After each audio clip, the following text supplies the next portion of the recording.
Okay, good morning, everyone. My name is Camhi, and I'm the chair of the Unitarian Universalist Social Action Team.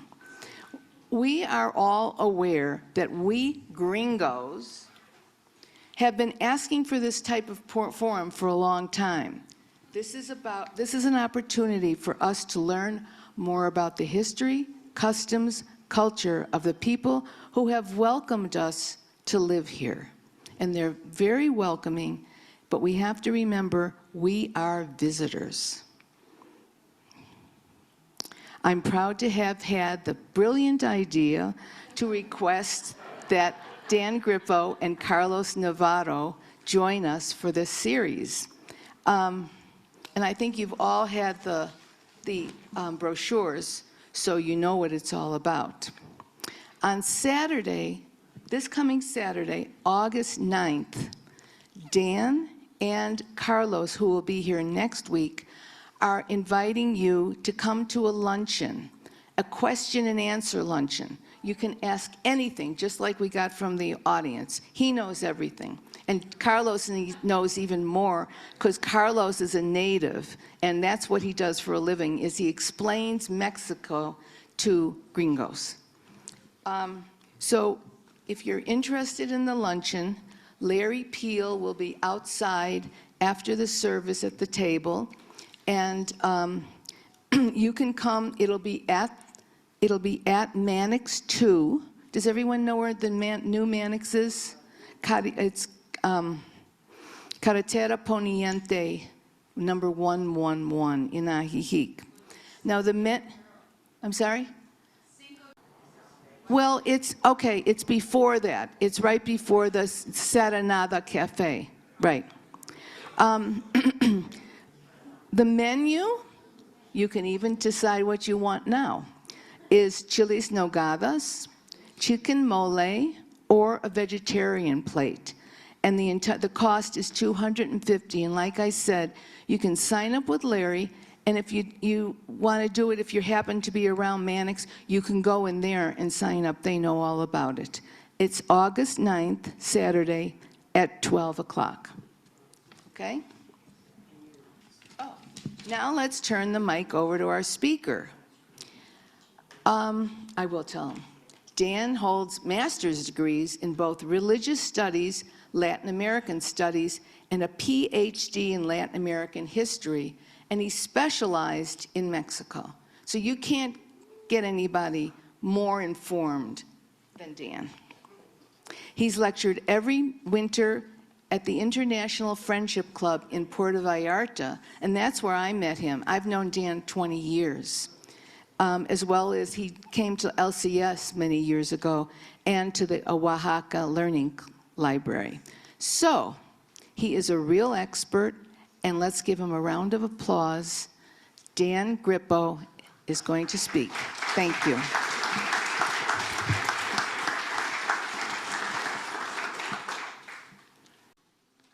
Okay, well, thank you so much, and welcome.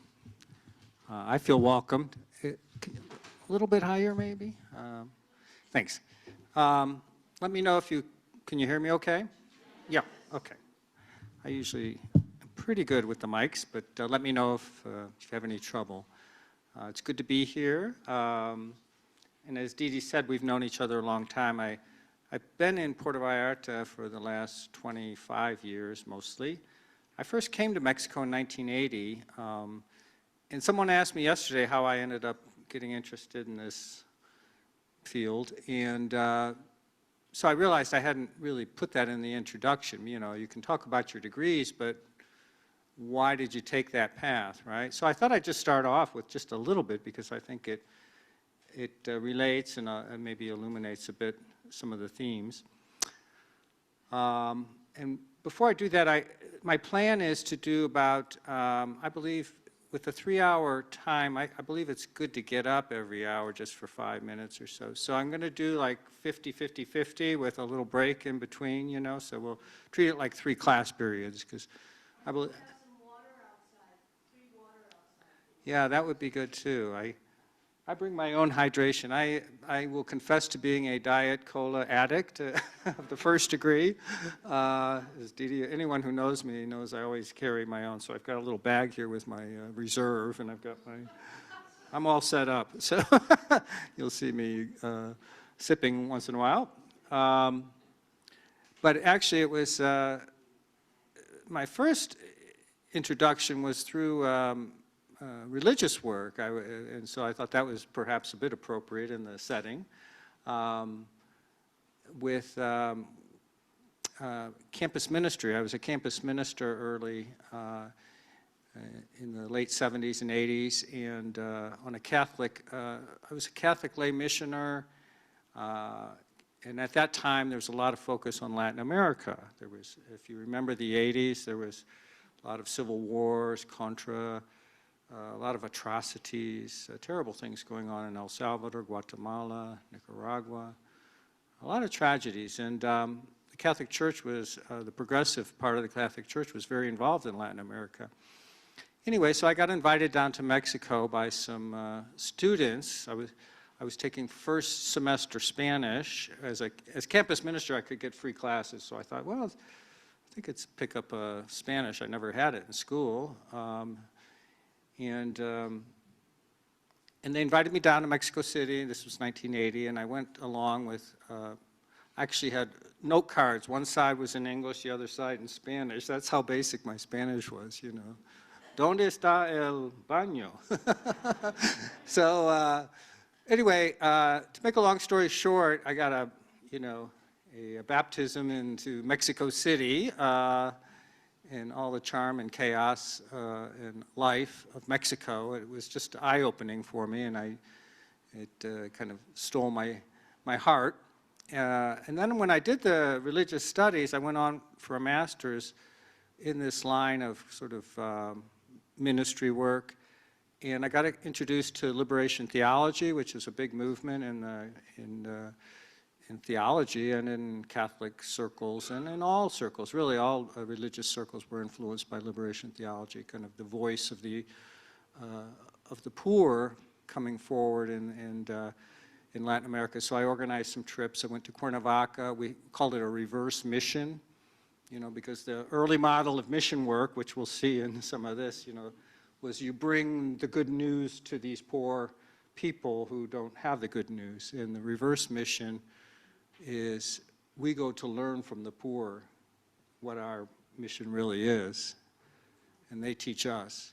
And it was really eye-opening, and so that shaped and formed me. So I think that's kind of the underneath it all. So in all my academic work, my focus has always been on religious institutions and church-state conflicts and religious pluralism, growth of evangelical and other denominations in Mexico. So I did a lot of religious history. And, but along the way, I also had the opportunity to pick up the academic work of the master's and PhD in Latin American history. So that was very helpful. I was actually in the University of Kansas, in Lawrence, Kansas, great town. So that's kind of behind it. And then when I spent more and more time in Mexico, I started doing lectures at the International Friendship Club, which, has anyone been there in Puerto Vallarta or been to Puerto Vallarta? I imagine a lot of you have, yeah. You have a much more pleasant climate this time of year, I have to say. It's a breath of fresh air to be here right now. And, but we have the International Friendship Club, which is a bit like LCS. And we have a lot of charitable outreach. So I, for 20 years, have just donated my lectures, you know, as a fundraiser at the club. But I try to do a different theme every year just to keep it fresh. And so this coming year, my theme is family, gender, and sexuality in Mexican history. Thought I'd just jump right in with that. It's really not something I've spent as much time with, but it's, you know, what you find out with history is it's like peeling an onion. You know, you peel a layer of history and there's always more underneath, and there's more underneath. And truly, all history, I said this yesterday, all history is family history in a way when you come down to it.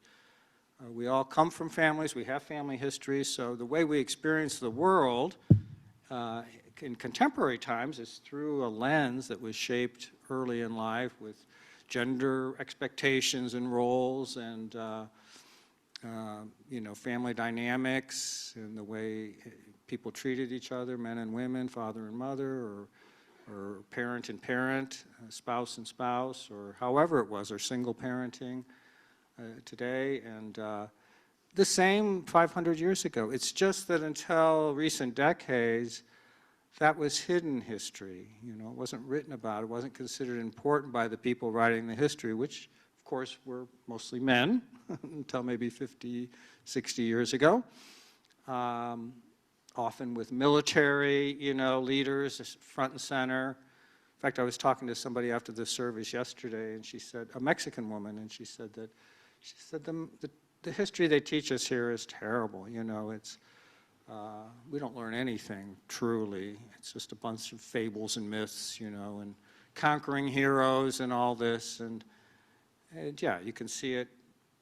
It's even embedded in the streets, you know, all these, you know, military heroes and such have their names on the streets. So domestic history, social history, family history, gender, sexuality, these are all very recent, you know, the last 30 years really, as maybe 40, where they've started to be treated by historians, and some wonderful work is being done and continues to be done. So I'm just beginning to dip into this, and when Dee Dee made the invitation, I thought, well, this will jumpstart my preparations for next winter, because I always say I'm going to get it all done in the summer, and then I'm, you know, later not quite as far along. So, so I really appreciate this opportunity, and I also want it to be a dialogue, not just a monologue. So, you know, I'd like to hear about your own interactions and questions about what gender roles. You know, that'll be something that will, you know, like, why do the men act this way, or the women, or you know, what is the history of this? We'll look at everything from, as I went over the review yesterday, we'll have lots of themes through the ages. My focus is historical. When we get up to about, you know, the year 2000, I feel like my opinion of what's going on in the last 10 years in Mexico is no better informed than any of you who are reading the local papers. I mean, I might have a little more background, but that's where Carlos comes in. So Carlos and I started teaming up. I asked him to come and teach a guest series at the IFC last winter, and he does a wonderful job on contemporary Mexico in issues. You know, he'll talk about the current president and politics, and so that's really his area of expertise. And I know you'll enjoy his delivery, and he does a lot of dialogue and question too. And I tend to go back into the layers, you know, and the sort of look at the patterns early on. So the overview for today, just to get us kind of oriented, is to start with Mesoamerican gender systems. Now, Mesoamerica, I think you all understand, that's the area of Mexico, the middle of Mexico is what it literally means. We could think of, you know, from here to Mexico City and Puebla towards the east, and Veracruz, kind of the heart, and maybe down to Oaxaca. And the Mayan Peninsula, which Yucatan, and into Guatemala is also part of indigenous history. They're kind of two independent systems, you know, the Mayan and the Aztec or Nahuatl. But there was definitely a lot of intermixing.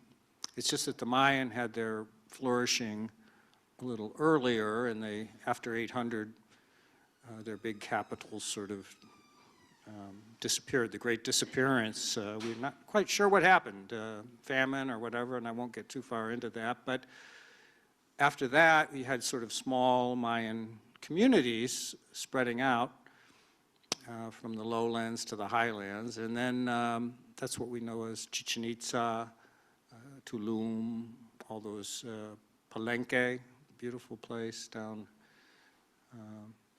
in Chiapas.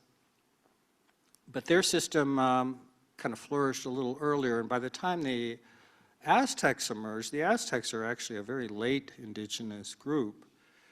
They only came into, power about 1300, 1350. They were a wandering tribe from some mysterious part, Aztlan, their mysterious homeland. We're not quite sure where it is. It's somewhere to the north and west, maybe, of Mexico, or maybe even into the southwest of what is the U.S. They wandered down to the lake Texcoco, which is the big lake, which has been drained, but it's where the basin of Mexico City is, and then they had to fight for a place, of their own among the existing groups, and they eventually emerged, but they're really they're in the last 150 years of, pre-Columbian indigenous life, and then, of course, the Spanish arrive, first Columbus in the Caribbean in 1492 and all that, but it was really Hernan Cortez in 1519 who made the trip over, illegally I should say, from Cuba. He wasn't authorized. He actually kind of grabbed some men and said, let's go plunder this mainland that everyone's talking about, and he landed in 1519 in Veracruz, and then famously, marched inland and wreaking all sorts of, devastation along the way until the siege of Tenochtitlan, which was the Aztec capital, 1521, that collapses, and now the Spanish are here. So when we talk about, the Aztec civilization or their time of flourishing, it's really about 150, 175 years. That's about all they had. The Mayan have 3,000 years and are still going. And the Nahuatl people are still very much with us. Nahuatl is the first indigenous language among Maya is second in terms of speakers, active speakers today. Of course, it's much decreased, There's about 10% of the population is pure indigenous at this point. And I'm not sure how many of them speak their indigenous language as their first language anymore, since the advent of the cell phone and, the internet and all that. It's a real challenge keeping indigenous languages alive. So that's the Mesoamerica I'm talking about, is this little, chunk of middle Mexico. And so we'll look at, some of their belief systems and sexual practices and kinship and family a little bit as a first step. And then with the Spanish arriving, as I said, there's a real clash on every level, But one of the levels that there's a clash on is gender ideology, or gender, the way people view gender. And so that you have the Spanish hierarchical system versus the indigenous complementary system. That's, basically one shorthand. And we'll talk about the impact of when the conquistadores arrived. They were all men. Originally, they left whatever families they had back in Spain. And so they immediately took up with indigenous women. So you have an immediate mestizaje, a mixing of the two, cultural ethnic groups and histories and all that. So we have the figure of, she's known as Malinche, which is really kind of an insulting term, Malatzin, or Doña Marina. She has many different names, but that's the woman who, the indigenous woman who translated with Cortez and communicated. It's a very interesting story, so I'll go into that a little bit. How many are aware of Malinche and her story? Pretty, okay, so you've got that basic. I never know, I imagine most people who are here have some background in, the basic Mexican history. So tell me if I'm going over things that I don't need to go over. But we'll look at some of the, then the emergence of these economic systems that were imposed by the Spanish, the encomienda system, which was where indigenous families were sort of given over to the conquistadors, like, here's your plot of land and you've got 300 indigenous to work it. Congratulations on being a successful conquistador. You know, little fiefdoms that were, but the effect on the indigenous families, you can imagine how that would disrupt their own cycles and relationships.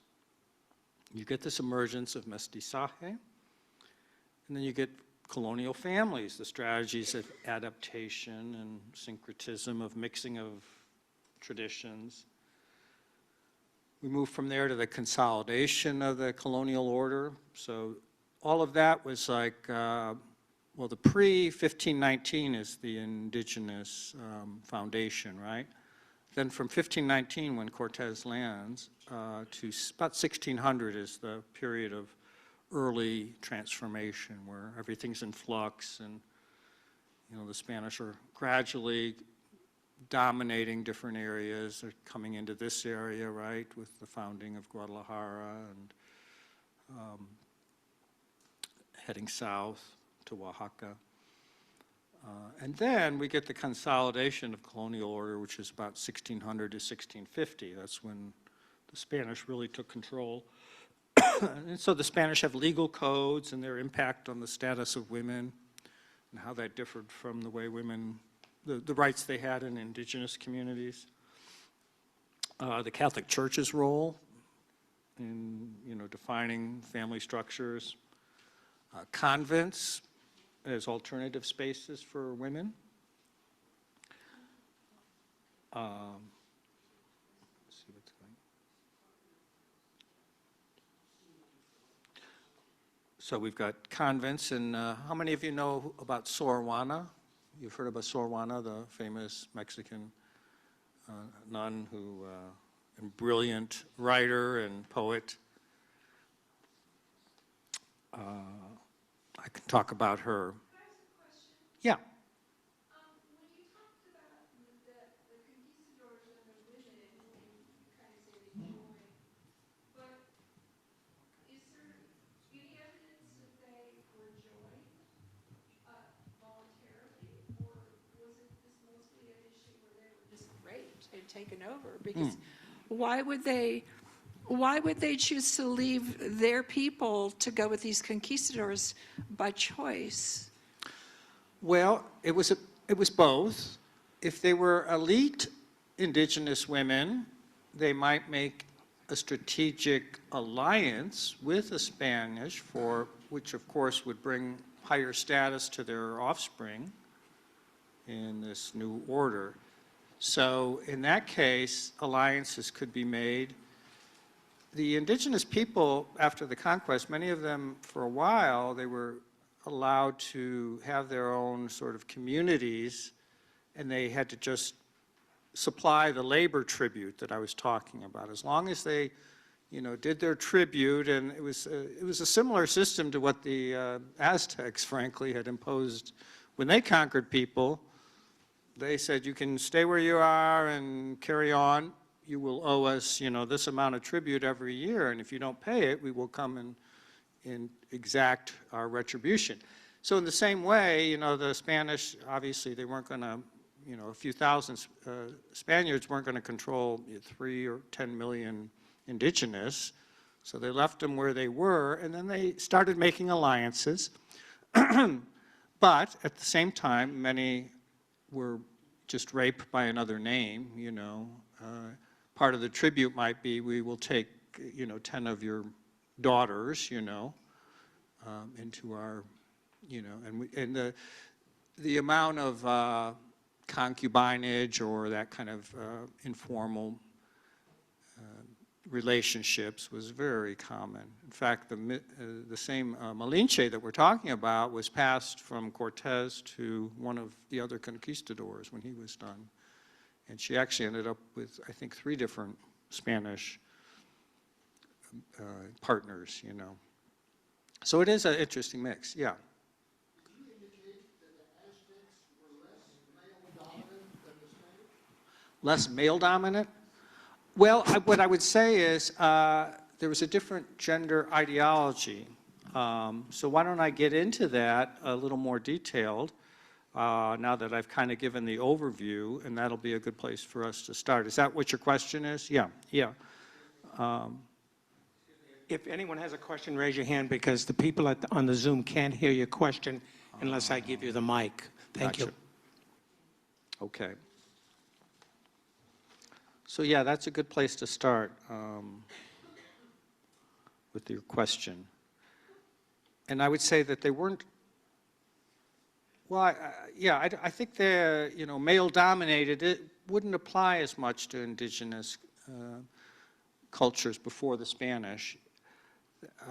There was a very clear gender demarcation of roles, and they were early on in life. For instance, a boy's umbilical cord was buried with the sword and shields outside. The girl's umbilical cord was buried in the hearth in the kitchen, in the domestic sphere, kind of symbolizing, this is your terrain, this is your domain. But in that domain, there was great authority. I mean, the women ran the household and the domestic economy, and there wasn't any question about that. It wasn't. And violence against the spouse was quite harshly dealt with. It was not appropriate in the Mesoamerican system. I'm not going to say it didn't happen, that men didn't get drunk and, do those kinds of things, but yeah. Oh, we've got a question here, Larry, with related to this, or follow-up. What about political power? That was male.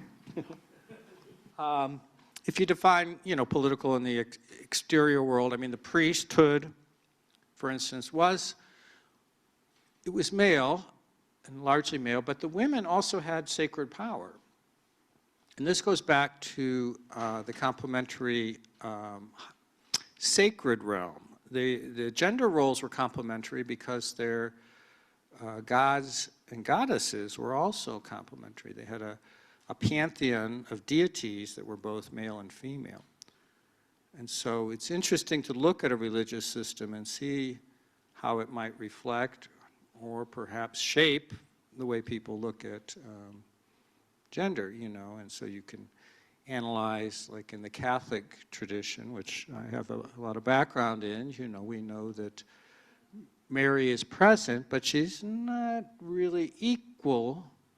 She may be the mother of God, but she's not divine. How does that work, It's a mystery, they would say. That was the answer to everything, it's a mystery. Don't ask. But the creation stories in the indigenous world are all male and female. Their grandmother, grandfather, that's how they spoke. One, you don't say one without the other. Because I think they reflect, they could see how fertility worked on Earth, and they said, well, if we were created, we have to have the fertility, the same dynamics, So the Mexica or the Aztec concept of gender is fundamentally different from the European binary hierarchical model, okay? So rather than viewing male and female as superior or inferior, Aztec society operated on complementarity. Nepantla is the word in Nahuatl, and it means that it's a word that is, everything had to have its balance and complementary. That was very important. The household had to be balanced. Meals were balanced. Everything. There was a sense of balance was really important, and masculine and feminine forces were both at work. And they were. It came out of a concept of divine energy, teotl, T-E-O-T-L, teotl. Is divine energy, which manifests in two ways. It's a dual, teotl can be masculine or feminine, and sometimes switch. So one of the problems of deciphering, for instance, the Mayan hieroglyphs, which is there's some wonderful documentaries on this. Has anybody seen Cracking the Code, I think it's called? If you haven't seen it, it's available, I think, pretty widely now. It's a story of how, up until the 1980s or 90s, we had no clue what was written in hieroglyph in the Mayan monuments and manuscripts, And finally, a group of scholars, building one on the next, began to crack the code. And first figuring out the dating system, and realizing that actually these were histories being written on stone, of when people were born and when they ruled and when they died and what happened and the famines and things. But one of the problems with the images that you can see, the faces and things, is they can also often shift from male to female. So the same deity can present as male or female, depending on circumstances, which is a very different concept, than the European and Catholic worldview, which was very gender segregated. So you see this kind of working on all levels. And so the social order reflects the cosmic order. And so you get the same kind of domains. The woman's domain was the domestic sphere with earth, fertility, and cyclical time. The lunar cycle, the woman's cycle, it's all very cyclical. The men's domain was the public sphere, where warfare and linear or historical time. The spheres were separate but equally valued in maintaining social and cosmic order.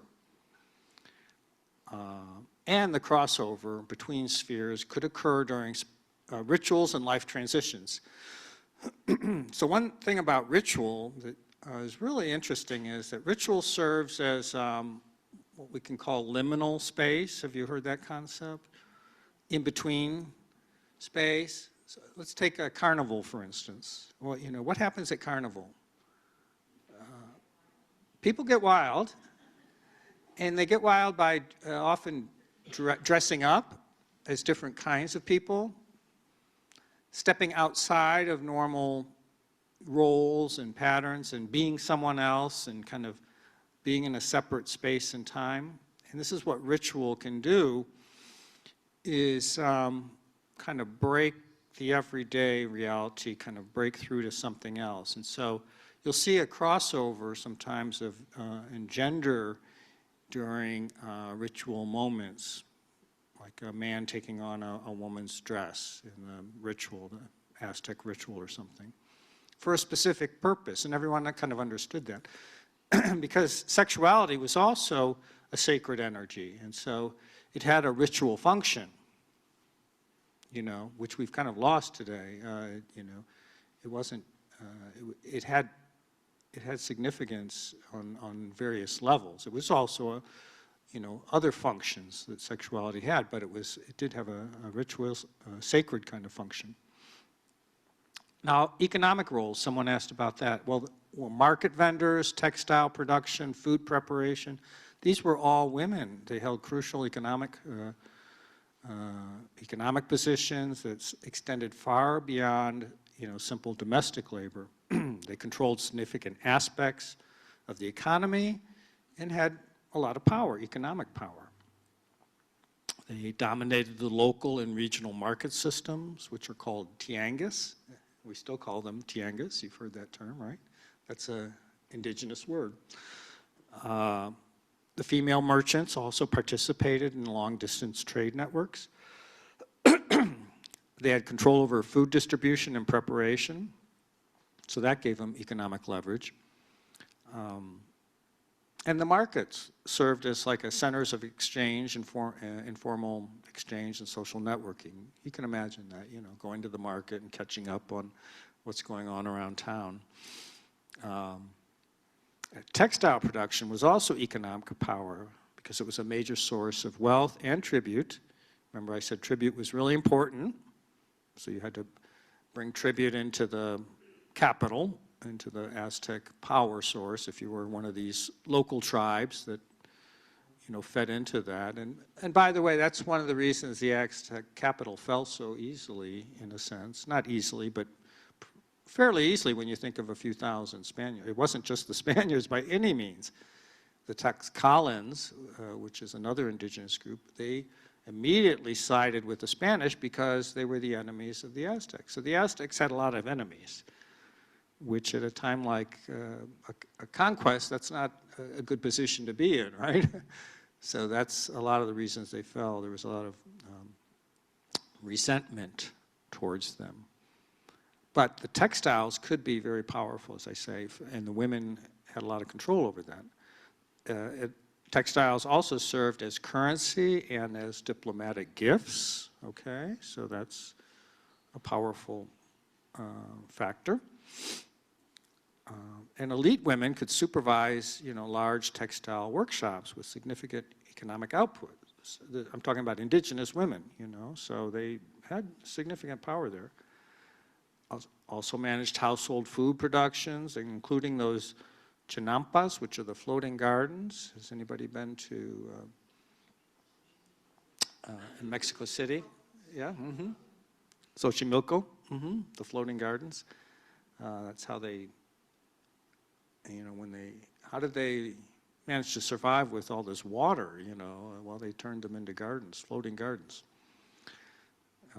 So they, these are some of the areas that the women managed and had held power. The male responsibilities were warfare, long-distance trade, agricultural labor. So Aztec masculinity was constructed around concepts of service to the state, physical prowess, and economic provision.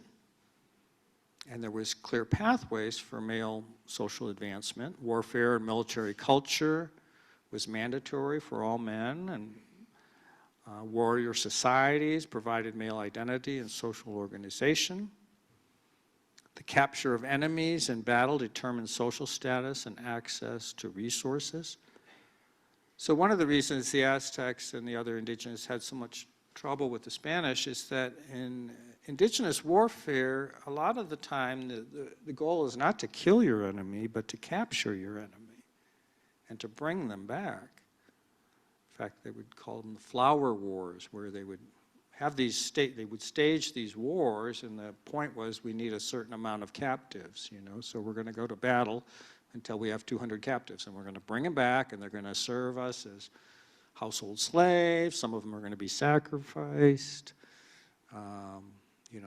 They're going to have various purposes, but the concept of killing them all, was alien. And so when the Spanish came and were just intent on killing, it took a while for the indigenous to adjust their tactics.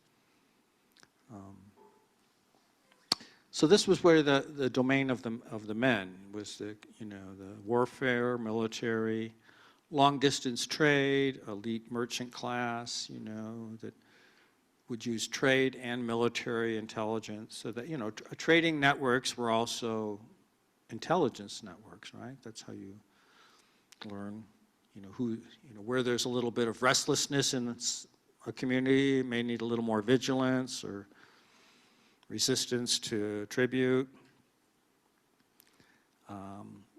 They served as spies, So really not much different than other cultures, right, in that sense. Men were also involved in preparing and planting the fields and all the heavier agricultural work. And they also specialized in the crafts. A lot of the stone carvings, metalwork, featherwork, that was done by men, the artisans, the artists. That domain was primarily male. Construction of the public works, like the temples, that was the canals, the roads. And I was thinking about this as coming into town Saturday with the wonderful traffic of Guadalajara, right? And thinking, where have we gone wrong, with the city planning? When you think about the indigenous Teotihuacan, have you seen models of it, It was completely self-sufficient, recycled all their garbage. They had canals with fresh water. And here we are, you know, choking in pollution, and it is pretty sad. So this was the situation of the gender roles, and of course it does reflect the religious practices. So you have a major system of male and female deities, you know, each governing specific aspects of human and cosmic experience. Just checking my time. We'll just go a little bit further before we break, if that's all right. I'll get through the female deities. We have Quetzalcoatl, which is she of the serpent skirt, was the Earth Mother, the creator, destroyer, associated with childbirth and death. And maybe that you can see that that connection would be pretty logical. You know, in much of history, childbirth was one of probably the riskiest activity, you know, often leading to death. Then we have a goddess of sexuality, purification, and weaving, embodying both sin and redemption, Tlazolteotl. And she's really interesting because she's also referred to as the goddess of trash. And I started reading about this. Who is this goddess of trash? And why would anybody, you know, elevate that? But it's actually a very profound vision of all that is left over that has to be dealt with, all the excess of our activities. I was thinking about this, taking out the trash today, right? It's like, how do I accumulate so much? I really do. Some people are better at this than others, but you know, the use of our resources and the realization that they felt like they needed to control, trash needs to be controlled, you know. It's also representative of death, and there's a lot of profound implications for this area of both purification and how trash, you know, interplay. So we'll come back to that. Xochiquetzal is the deity of love, beauty, and sexual pleasure. And she was the patron of artisans and pregnant women. Then we have Chico Mecuotl is the corn goddess, ensuring agricultural fertility and abundance. And I think you know how important the corn is to the indigenous worldview. In fact, in the Mayan creation story, there were several failed attempts at creating human beings, and finally we were created out of corn. That's the corn mother, you know. I think what that points to is the domestication of agriculture, which was a key moment about 10,000 years ago when hunter-gatherer communities were able to settle down and grow their food. And when you can do that, you can stay in one place, you can build, you have reliable sources of food, you can store them up for the, you know, the hard times or the winters if you have those or whatever. So the domestication of things like corn were crucial to the development of culture. Around the world, by the way, but, you know, this was the indigenous moment for that, and so that kind of became symbolically the origin story. And she is the corn goddess, so that's a pretty high level of authority, you know. Now we have male deities. Huitzilopochtli is the war god and patron god. Interestingly, his symbol is the hummingbird, which isn't really the most warlike creature, is it? But it's, well, in a sense, it's pretty, yeah, you can see how that might work, but associated with the sun and military conquest. Quetzalcoatl, many of us know Quetzalcoatl, the feathered serpent, right? Which you see, on the base of pyramids like at Chichen Itza. There are these serpents. Now, interestingly, in the Mayan, that's Kukulkan. It's not Quetzalcoatl. He has a different name, Kukulkan. But because he shows up there at Chichen Itza, it gives us evidence that the Mesoamerican culture from central Mexico was communicating with the Mayan cultures, because Quetzalcoatl is a principal god of the Mesoamericans. If you've been to Teotihuacan outside of Mexico City, you'll see a lot of representations of the big serpent heads there. So,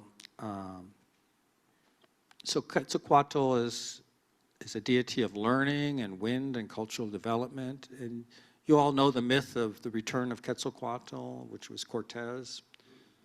So after the fall of the Aztec Empire, I am diverging a bit, but it's good history, a good story, and that as the indigenous tried to understand how their whole system could collapse like that in a few years, I mean, this is a catastrophic change, not only militarily, but smallpox. What smallpox did to that community was every second or third person just dying in the street from some horrible, horrible illness that no one understood, and they had to interpret it as a punishment from the gods. It's the only system that they had to understand this, right?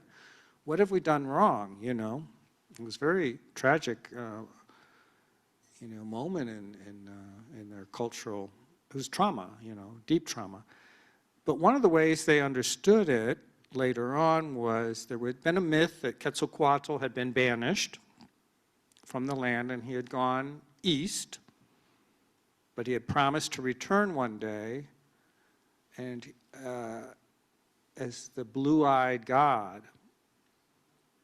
And so when Cortez arrived, apparently he had blue eyes, or certainly fair-skinned, considered fair-skinned. And so they took him, they tried to interpret this as the return of Quetzalcoatl. And that was one of the prevailing stories that was told. Its origin is somewhat questionable, whether that was actually what was believed at the time or told later. But anyway, Quetzalcoatl's an important god in the male pantheon, and so is Texcatlipoca, who's called Smoking Mirror, god of conflict, judgment, and transformation. He's a little bit of like a joker figure or a jester figure, the kind of malevolent, and can shift, you know, trickster, a trickster god. And every system usually has a trickster god, so he's the one. So I'll just finish up this little section and then we'll take a quick break. Gender-specific religious practices. So the women's rituals focused on fertility, childbirth, and agricultural cycles. Male ceremonies emphasized warfare, sacrifice, and solar and calendar events. Both sexes participated in major festivals, but with distinct roles and responsibilities. But the priesthoods were gender segregated with different trainings and responsibilities. So there was a group of women who had sacred responsibilities. They were just different from the men. So I hope that gives you some idea that there was really a pretty vibrant and complementary way of approaching gender in this indigenous worldview. And with that, why don't we take a 5 to 7 minute stretch and break, okay? And then we'll come back.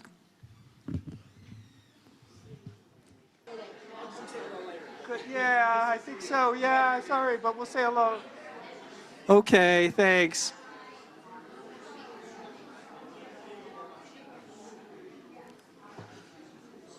So yes, if we can settle in a bit more and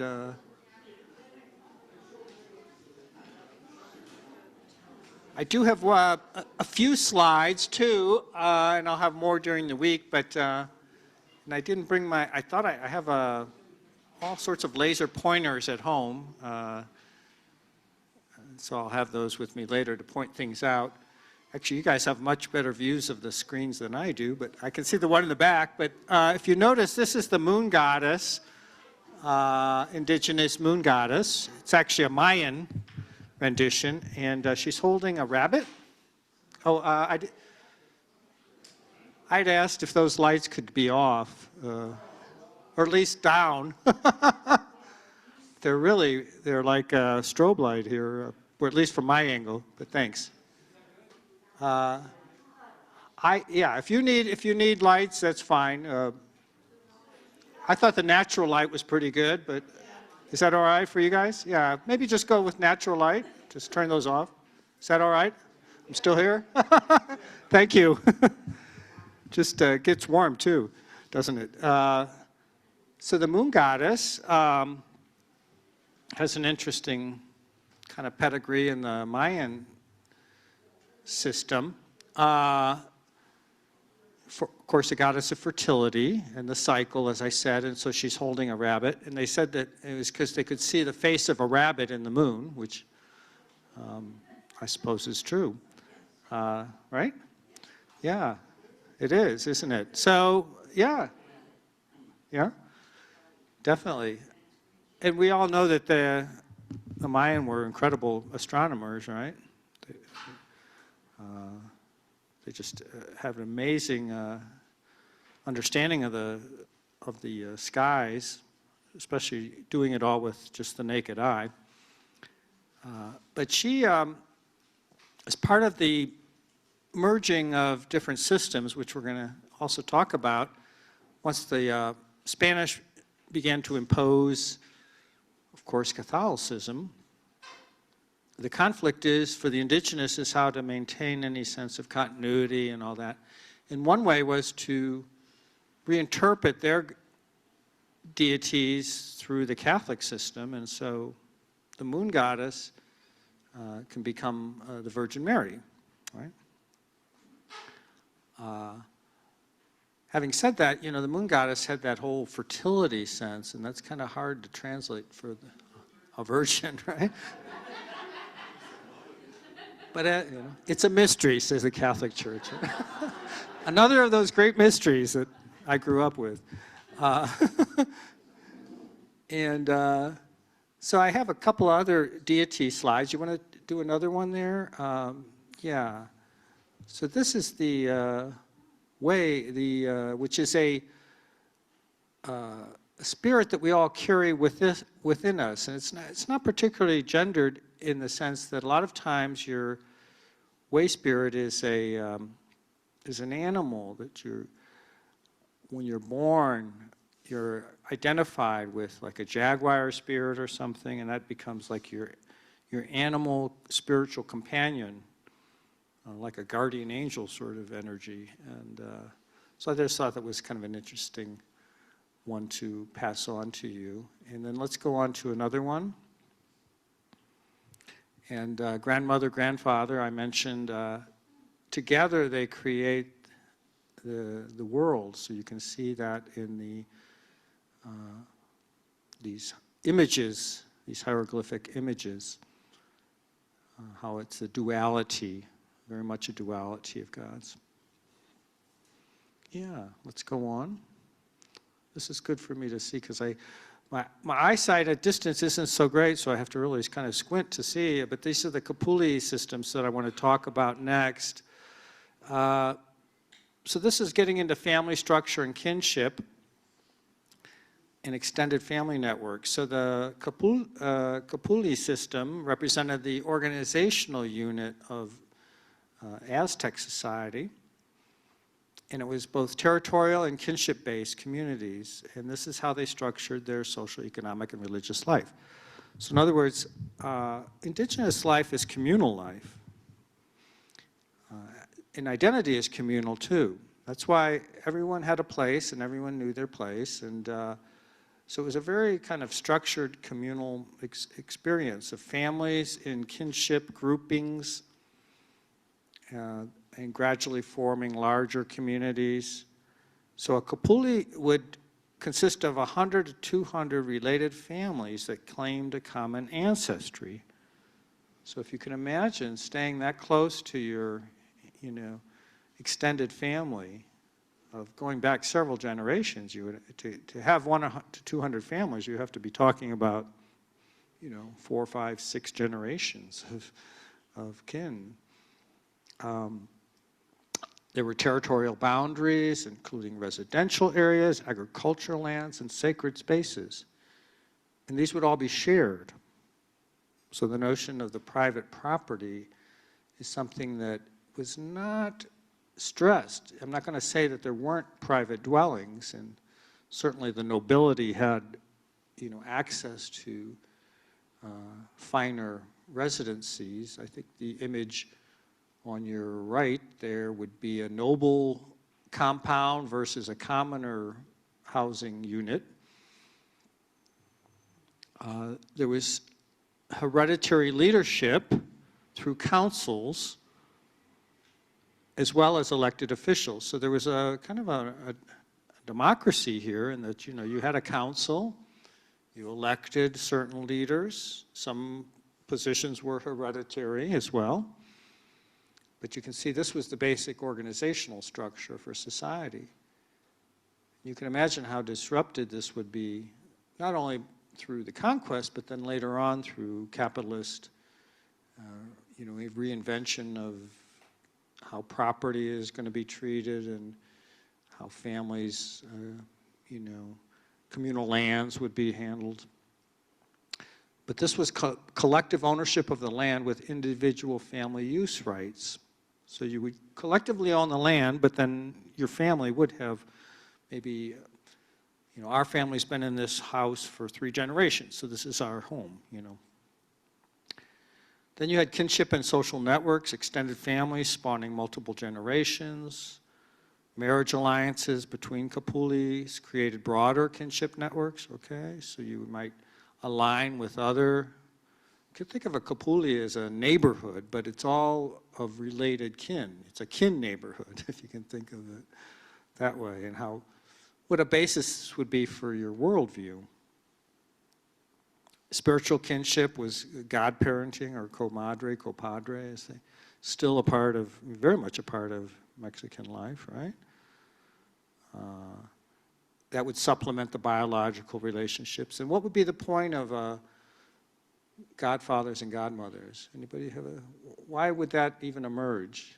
Give me a theory on why that was important and still is, but especially, what would be? Well, you don't want to have incest. There is the incest taboo. Right, and I think that certainly was a fact. That was kinship.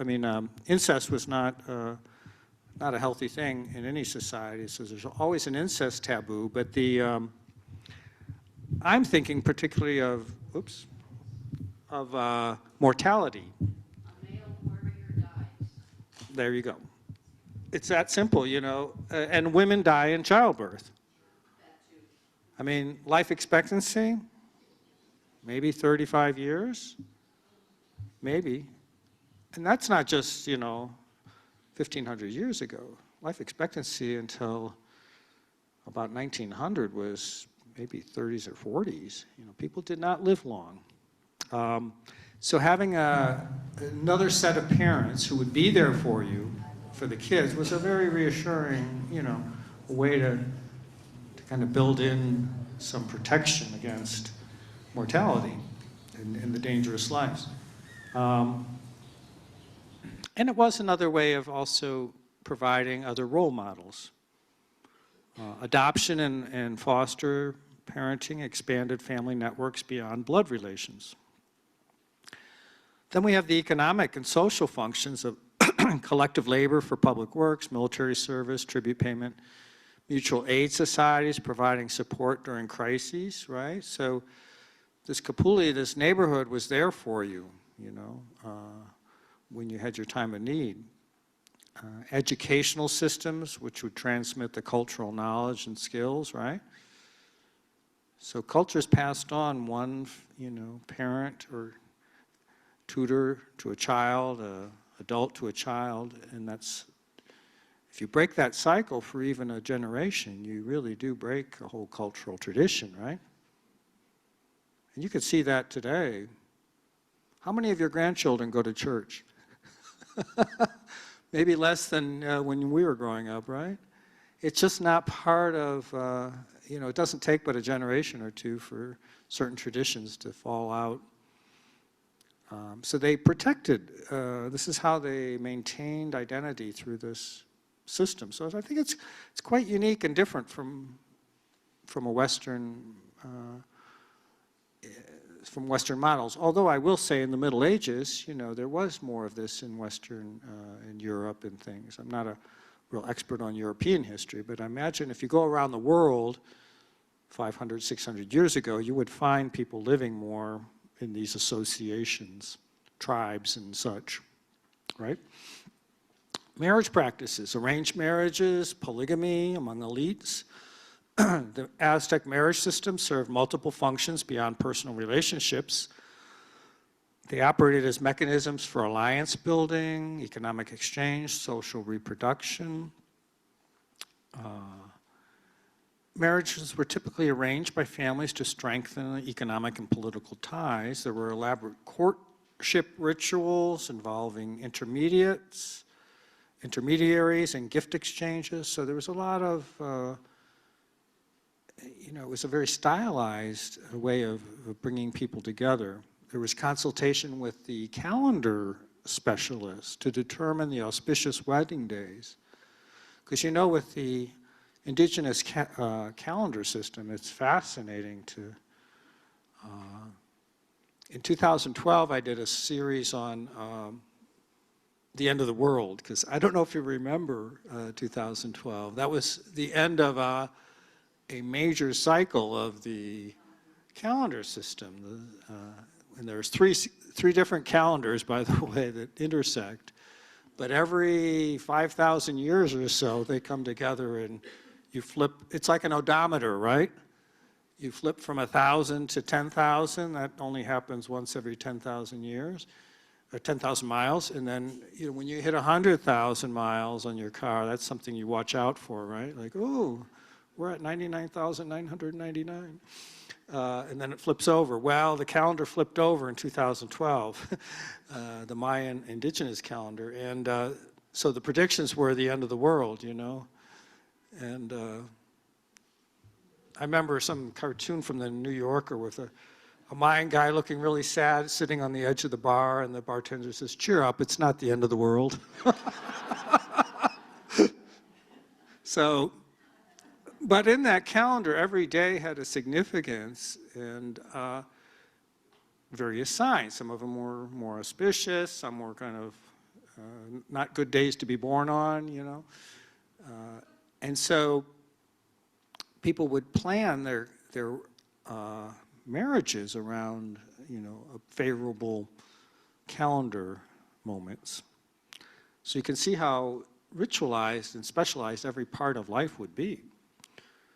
And then there was a community celebration marking new household formations and new alliances. So when you bring marriage as a community event, you know, very much so. Now, rulers and nobles practiced polygamy to create multiple political alliances.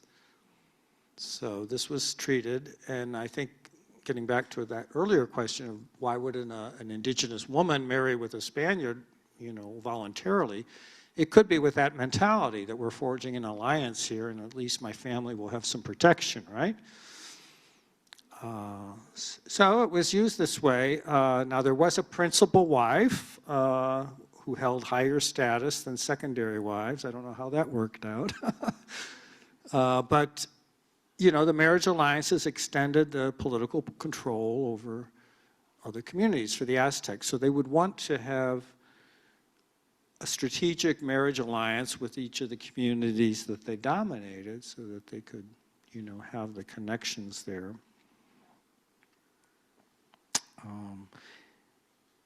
And so this also affected things like succession rights and inheritance, you know.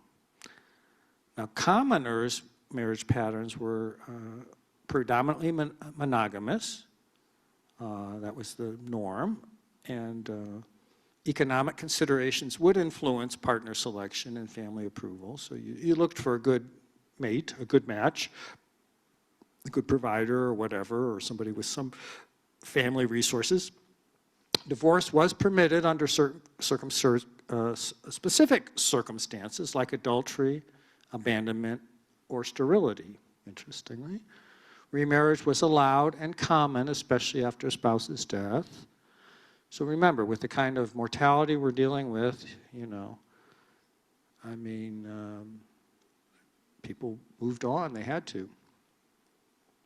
In fact, I was thinking of infant mortality. I once, in graduate school, ran across a study in Brazil about, I can't think of the name of the work right now, but that until recently, earlier on anyway, in these early colonial periods, a woman would not name a child until it had attained its first birthday, because so many children died in early infancy. The risk was so high that they didn't want to get too close, make an identification. Like, this is a provisional being in its first year. If it makes it to 1, we give it a name. So think about, you know, what it would be like to live in that kind of uncertainty. So you needed these, you know, larger networks. Then you had a marriage ritual, which a lot of symbolism. The ceremonies involved tying together the bride and the groom's clothing, symbolic unity, exchanging of gifts between families, which established sort of reciprocal gift obligations. You know, gift giving is a really important part of traditional cultures and societies. It's the way all sorts of things are negotiated. And you can still see it today, I think, in the patron. You've heard the word patron, which, you know, mi patron, my patron. He's my boss, and I owe him certain things, and he owes me certain things. It's a reciprocal relationship. So, you know, people will, you know, act out in a certain way. They will make sure that they have something to give their patron at certain times, so that that boss knows that you value their protection. And then, you know, it's interesting. It goes back very early to the exchanging of gifts. Of course, ceremonies were, you know, to invoke the blessings of the deities on a new household, and feasting that affirmed the social recognition of the union, right? Then you had your child rearing, and it early on did identify gender roles, as I mentioned. The early childhood, both sexes from about, you know, 0 to 6 years old were in the woman's care primarily in domestic sphere, gradually introducing gender appropriate tools as they saw it in activities. There was emphasis on obedience, respect for elders, religious devotion, moral instruction, storytelling. Then the girls' training would be with the domestic skills, textile production, food preparation, childcare, religious observances. The boys, agricultural techniques, craft, specialization, basic military school skills, public speaking. Both sexes learned some basic numbers and calendars and religious practices. Then they had elite schools and commoner schools. Then they had coming of age transition ceremonies, marking the transition from childhood to adulthood, which you would test. People would have gender specific tests and demonstration of the skills, so you kind of had to earn your adulthood. And religious initiations, connecting the youth to the adult obligations. So everybody had religious obligations, and that was one way that the, you know, cosmology or the worldview was carried on. You know, and I think there's a lot of wisdom there. If you give people responsibilities early on in the religious realm, then they're going to take it seriously. If you treat them as passive recipients, you know, they can take it or leave it, and they often will leave it. That's when you got your adult name also, interesting. So they're naming even, you could have a childhood name and then an adult name, which recognized your full authority as a full membership in the community. Okay. Inheritance. I hope this isn't too dry. Is it too dry? Okay, because I know some of this, property rights, but it is, you learn a lot by looking at these details, The inheritance system reflected principles of gender, complementary, acknowledging different types of property and resources controlled by men and women. So when it came to land tenure and inheritance, the Kalpuli land remained collectively owned, but there were use rights which were passed along on the patrilineal line, patrilineal line, the father's line. So a father to the son would have the use rights of the land, and also elite private lands were typically inherited by male heirs. But women retained rights to use family land, but they rarely owned it outright. Daughters could inherit in absence of the male heirs, or sometimes through a special arrangement. So, there was some inheritance rights for the daughters, but the movable property was controlled by the women. So the land may be in the man's hand, but the women controlled the textiles, the jewelry, household goods, and even trade profits, from a business. Men would inherit the tools and the weapons. So again, it was along gender lines. The agricultural equipment, craft specializations. Both sexes could own enslaved persons and receive their labor. So, slavery was not invented, by any particular group. It goes back a long, long way. It was different. Domestic enslavement or servitude is different than agricultural chattel slavery, as it's called, or plantation slavery. The plantation system is a whole new development that comes in, with cotton and sugar, and that was a colonial era invention where you put a bunch of people and put them to work in a labor camp, basically. That's a different kind of slavery, and that's where most of our sense of the real brutality and the horrific abuse and exploitation of slavery, it's from the plantation system. But there was domestic slavery or servitude, or sometimes it was for a period of time, sometimes it was for life. Sometimes it was through inheriting a childless, who had no place to live, and you'd say, well, they'll come in and be our domestic servant, and at least they'll have a household, But the level of, treatment was different than it was in the plantation system. So the Indigenous often had these kinds of servants, yeah. How did inheritance work if you had more than 3 or 4 sons, or more than one son? Yeah, I don't know that level of detail. I guess you would be talking about, the question was, if you have multiple sons, how do you, what do you do with that land? I guess you divide it up. At some point, it may becomes too small to be serviceable, and then people have to move on, or make alliances in some other way, or with new families. It's the same today, I suppose, when it comes to a lot of dividing up of property.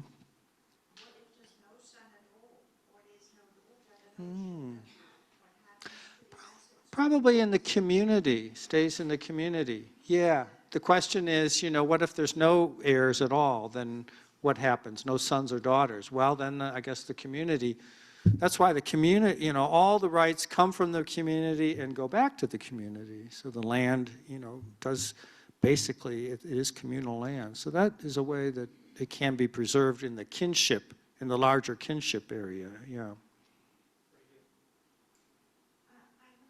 John, with the societies being so close-knit, what happens with the lack of genetic diversifications? Because that would lead to a lot of inbreeding, doesn't it? Yeah, well, it is an issue, the question about if you only have a few people to select, as marriage partners, then you get the genetic issues that come from not having a diverse, gene pool. I don't know if there have been studies done that have shown a level of, disabilities in childbirth and what happened with those children. I think that sometimes some children were left to die if they were deemed to be unfit to be able to survive, or to be a drag on the community. I don't know. It's a good question. It was something I can try to get a little more information about. Yeah. Were they incorporated into society, or were Captives? Yeah. They were, but they started off as, with the status of a captive. They were not full members of society. Over time, they could kind of gain more of a status, and their children could maybe step up into full community, acceptance. But they were accepted, but as, servant class. And they would not be full, like in the household, they were they were the children, and then there were the servants, different class. Okay, let's get the microphone over here. I was reading something about how the rulers, in order to keep the power between the family, they have to practice incest. And that developed in something like how the people start to see those people with genetical problems, like without arms and stuff like that, as a sacred person, like the status of a sacred person, like a being elevated. So they get respect for the whole community, and in acceptance of those people who have those disabilities, and they are part of the high society. Okay. You know how they make those beliefs so people accept it and take them as a sacred being and it happens in other societies too, but I was reading that specific about Mexico. Okay. Yeah, so a question about, what if if a disabled person could be viewed as having some special status with the gods, based on this unusual form of appearance. And I don't have specific information, but it does remind me of these mysterious carvings in Oaxaca, the danzantes they're called.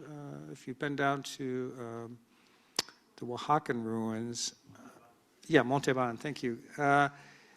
There's a relief of these figures, and they look kind of distorted and in pain, maybe, and there's a sense that one theory is that they were disabled people who were being shown to have a unique, status because of the mystery of where did these people come from, not understanding them.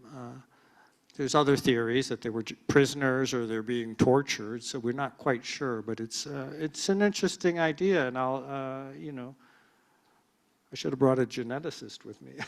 These are good questions, but I'll see if I can find out a little bit more. Yeah. Mental handicaps as well, mental disabilities, or only physical, or elevated to that level? Yeah. Yeah. Yeah. I'm thinking about the image the people without showing evidently the disabilities that you see. Okay. Well, this is, Well, these are really interesting, sort of, you can see how in history one subject can open up 5 others. So, but I want to try to keep focused on, I want to talk about sexuality and sexual practices, but there is another hand up, so go ahead. Just when I went to Palenque, they had a tomb there, and the leader had a club foot. So maybe that was interpreted as sacred and worthy of leadership. This was, did you say it was Pacal? Palenque. Yeah, but the ruler is Pacal. It was the main temple? Yeah. Yeah. Yeah, when I got to Palenque, they had just, right before, if you go down there now, you can't actually go down into the tomb of the leader. They've closed it off. But, well, this is interesting. Yeah, it's nice to know. And we know that there is a shape-shifting God, you know, that there is a lot of this in the cosmology. So perhaps it also reflects, there may have been quite a bit of, you know, various formations of bodies, you know, based on the genetics and the in-marriage, you know, inbreeding sort of things. I'm not aware that incest was actively practiced as much as trading partners to make alliances or giving somebody your daughter. You know, what greater gift can you give than your daughter, you know? Dan, excuse me, there are some questions on Zoom right now. All So right. can we ask? Do you want to read some or what? If you have a microphone? It's nice to see people, you know, with these interesting questions. Okay, so noting about the, what was that, endogamous culture, that one person notes that it would be no different from the Amish. They have extensive interbreeding and are known to have an increased number of genetic defects as a result. Also, the incidence of hemophilia was enormous in European royalty because of inbreeding. So wondering if this is kind of related to what we were just talking about. Sorry that this is maybe jumping in a little late. No, but it's, it's an interesting line of inquiry, and I'll see if I can do some work. That's the fun thing about doing it over 4 days. If I can find some more information about this, I'll certainly bring it tomorrow. And even if you can't be here, I guess it'll be on Zoom for the recording. But definitely want to look at that. Was there another Zoom, or was that it for now? Looks like that's pretty much it for now. Okay. We'll keep you. We'll pop Sure. up our hand as. Okay, as we need. thanks. Okay. Wait for the mic. Please wait for the mic. Okay. The difference between captives and free people, was that, no, it's too loud already.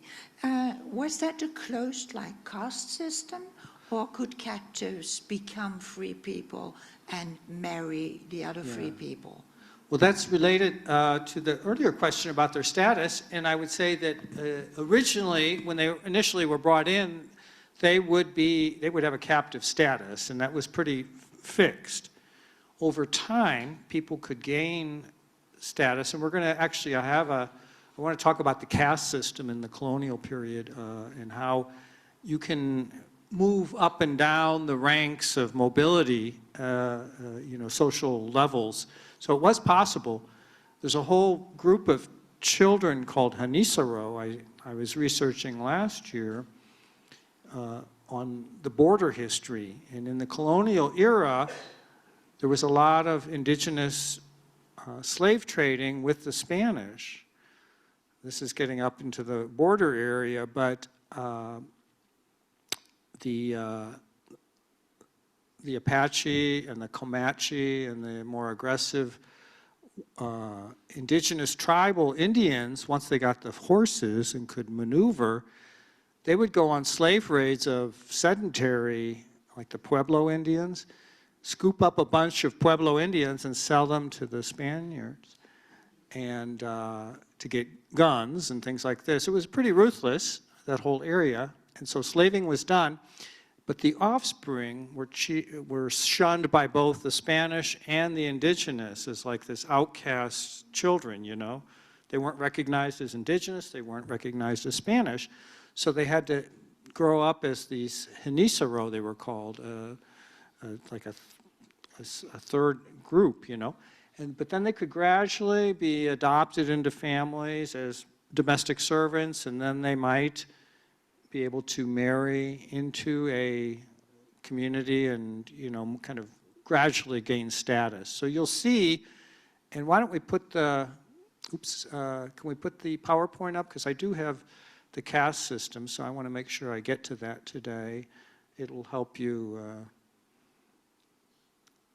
So let's see where we're at with the PowerPoint. Now, is that the next slide? Okay. But you can, let's go back a couple so I get those in. Although that'll, well, why don't we go to the cast one first? Yeah, and then I'll come back to those because they're a little different. Thank you. I was counting on being able to be close enough to read. Now the next one, if you'll flip to the next slide, I think there's a close-up. No, okay, let's go back then. I don't know if you can see, but there's names under each of these, and they're like combinations.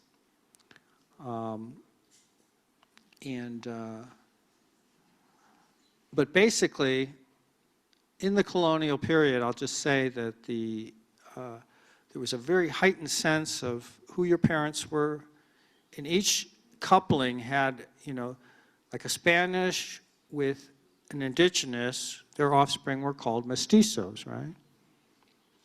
A Spanish with an African, mulatto was their offspring. That's where mulatto comes from. What I can do is, tomorrow I can bring my own copy of my own computer with, so I can see up close to read you some of these titles, because they're very, very interesting. So we'll come back to this, but the point being that these societies were very conscious. They had a very heightened conscious of your status. And so servitude, it wasn't, you weren't treated, as standoffish as, the difference, I would say, actually in the colonial systems in the North America and in Mesoamerica, you can see the difference in that in the Spanish system, you may have a low status, but you belong to a universal community. It was more of a Catholic system. This is one of my, pet theories, is that if you understand the difference between Latin societies and North American societies, you have to go back to Catholic and Protestant. Because when the colonial British came over, they wanted to create a city on the hill, which was a pure, city of their own making, and the heathen were cast out outside that system and were, pushed and pushed and pushed west and then to reservations and the whole bit. It wasn't something that you incorporated into the community, whereas in the Spanish system, the indigenous people were part, it was more of a color gradation. When you look at slavery in the US, it was black and white. The one drop rule in the Jim Crow, if you had one drop of black, you blood, you were, you lost your, right, your white status. In the Mexican system, it was much more of a mix of, various gradations. One of those cast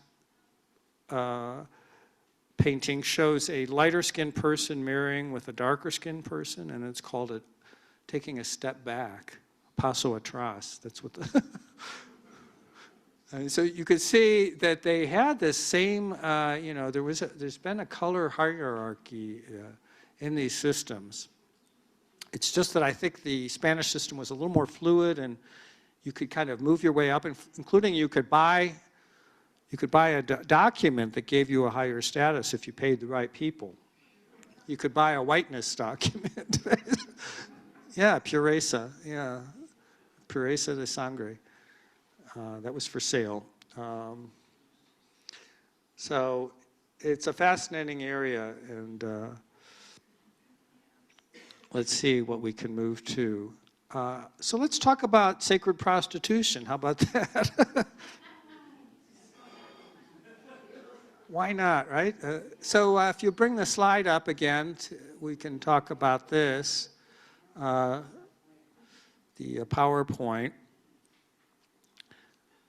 So, yeah, this is, there were temple-based sexual practices that formed an integral component of Aztec religious system. They served both ritual and economic functions while providing alternative roles for women outside of conventional marriage and family structure. So the temple complex maintained women dedicated to specific deities. These women served religious, sexual, and cultural functions. They weren't equivalent to what we think of as modern prostitution. They were sacred service with high social status.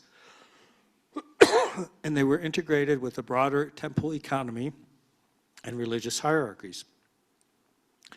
So the sexual service was understood as an offering to the deities and a channel for divine energy. Fertility rituals required sexual acts to ensure agricultural and human production. Healing ceremonies incorporating sexual elements for physical and spiritual restoration, and divination practices connecting sexual energy to prophetic and shamanic activities. So it could be used in a number of different ways with powerful consequences. Sacred prostitutes often enjoyed higher status than ordinary women. They could have economic independence through temple support and client payments. Educational opportunities, including literacy, music, dance, and religious knowledge. And some achieved positions of significant religious and political influence. And they served a cultural purpose of transmitting and preserving religious songs, dances, and rituals. So they had a very specific, they were kind of set out for this work. This was their work. Artistic, literary activities centered around the temple, training of younger women in religious and cultural practices, and they maintained alternative gender roles and sexual identities. So it was very interesting sort of representation, as well as same-sex relationships and third gender concepts. I want to get into that a little bit. But if you could keep the slide and move to the next one. This is a Diego Rivera painting interpreting a prostitute of the merchant class, I believe, because you can see the man leering at her. And so this was also a factor that there were other kinds of prostitution were part of the society, of course. And is there one more slide after that? Okay. Now this is turns out to be a male, a homosexual or slave that comes as part of the same-sex relationships. I want to say that the Aztecs recognized a more complex gender and sexual systems than the binary model from Europe. So they had various kinds of same-sex relationships. They had a third gender category of people who combine masculine and feminine characteristics, sort of androgynous. They had special roles in religious ceremonies and ritual activities. They could have special functions in family structures with their own social functions. And they would often have shamanic or healing practices relating to gender boundary crossing, right?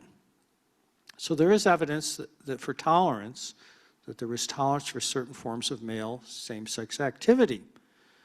It could be integrated with warrior culture and male bonding practices, ritualized same-sex encounters in specific ceremonial contexts.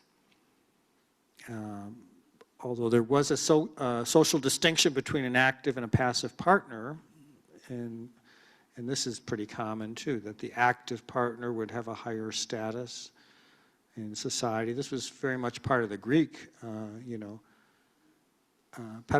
pedophilia system, I guess you could say. It was very common for young warriors to have a boy that they would train and bring up, and if they were pre-pubescent, there would be a sexual relationship. What's that? Can't hear me? Oh. I thought he was going to say, this is a taboo. This is a question on Zoom. Isn't that, I think this image here, isn't that Hochipili? He's a slave? I think not. He's a god, according to the Steve on Zoom. Is that right? What's the name of the, which? This Yeah. Ochipili? Ochipili? You recognize that name? Ochipili? Yeah, let me bring up, yeah, it is, but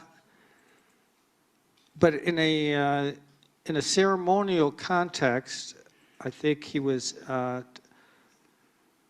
not a slave, but tied up. That's what I'm remembering from my notes. Let me just see where that is. Yeah, well, that's a good point. I will clarify what his status was. Not seeing it right now in my... Okay, here it is. Let's see. Give me a second to see if it pops up.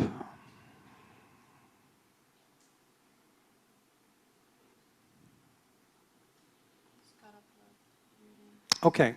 Yes, it's a statue of Xochitl, Aztec god of arts, games, dance, flowers, and song, and patron of homosexual and homosexual prostitutes. So yeah, he's not the, he's the patron. So thank you for the correction. And I was using that to lead into this notion that there was a lot of, acceptance of this as well, as just being part of the culture, of a third gender category. Berdache was a term that's been used until recently for this sort of third gender. And I think I have a, let's see if it's the next slide or maybe it's later on. Yeah. So these are both, it's a man and his spouse, apparently, but he also dressed, and this is from the 1800s. This is a Plains Indian, it's a photo, right?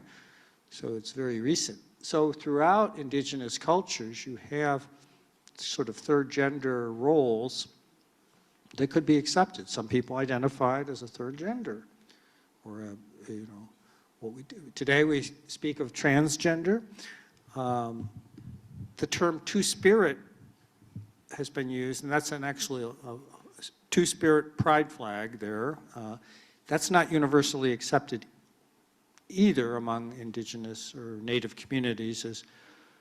It's difficult for us to capture in English, I think, the spirit of this understanding. It's more than just a sexual identity. It has a spiritual and sacred connotations. We have less information about women's same-sex relationship because there's less documentation, and the Spanish had a lot of suppression of any information about this or evidence. But there seems to be some evidence in archaeology sources and artistic representations with a connection to religious roles and goddess worship, and also integration with women's communal activities and social networks. So there was a lot of colonial suppression. The Spanish colonial authorities actively suppressed any non-heterosexual practices.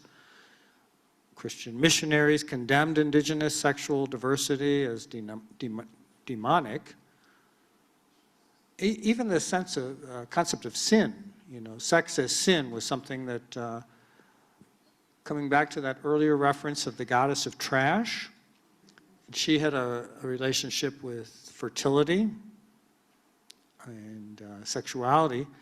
And so when the Spanish arrived, they thought, aha, we can use her as, she translates well to sin, but she really doesn't. But the Spanish thought they would use her as kind of a way to say, no, you can see that this is sinful unless it's done in this proper way. But that concept was alien to the indigenous. Sexuality could be a lot of things. It could be inappropriate or out of place, or but sin was not a concept that translated. Yeah. Speaking of inappropriate and out of place, I've always wondered, the missionary position, does that have something to do with the Catholics brought, frontal to us? And did they really do it doggy style before the Catholics came to Latin America?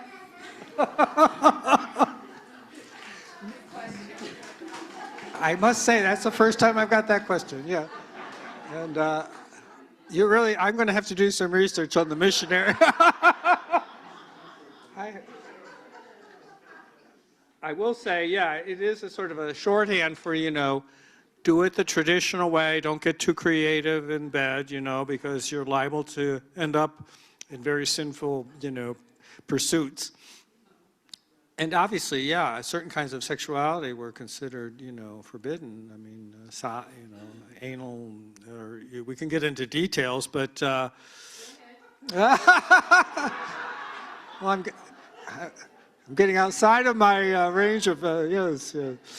Well, I will just say that the Indigenous, I think, took a much more earthy, naturalist base. I mean, obviously, you see nature reproducing in all sorts of ways around you, right? And if you're connected with the natural world, you can't be too surprised, at sexual activity in various forms. But I guess the main point being that it was always in a bigger container, that it wasn't such a privatized sense of, my sexual activity, my sexual identity.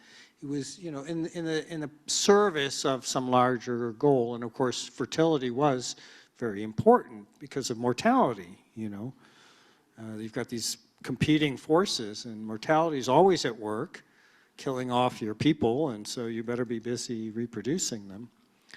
Now, they did have coming-of-age rituals, and they had a whole sexual education integrated with the broader cultural and religious instruction, so they prepared people for their adult roles and responsibilities, So they had these schools I mentioned, which there was gender-segregated instruction at times with specialized knowledge. Boys went, in girls' schools.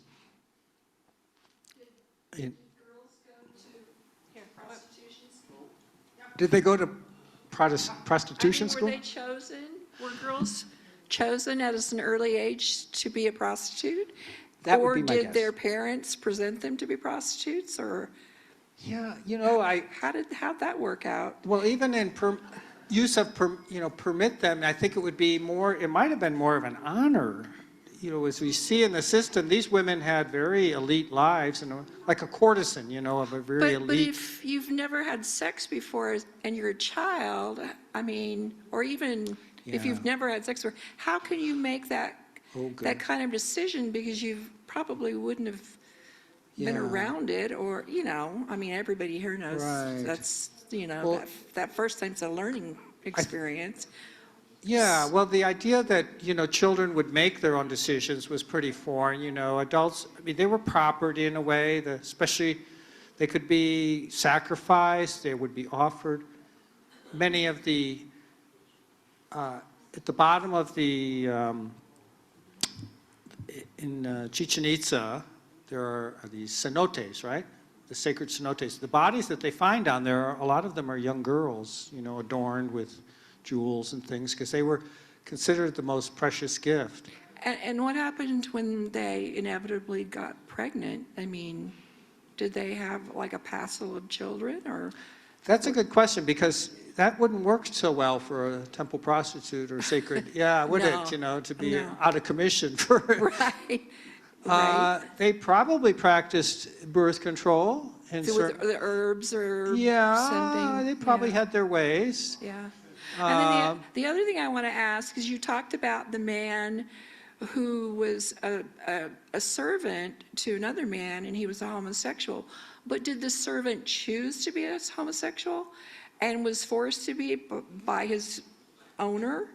Or did they become lovers because the servant was clearly homosexual? I mean, Sure. did he have a choice in that matter?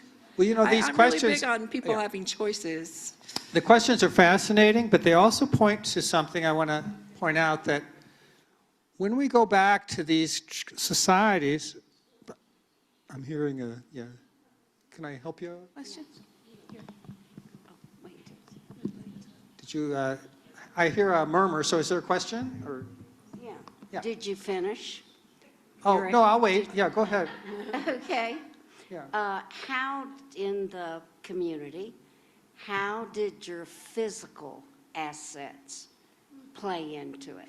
Male and female, any evidence of, and I don't know what they deemed beautiful or Okay. attractive, Sure. or could a male be strong and then he was privileged?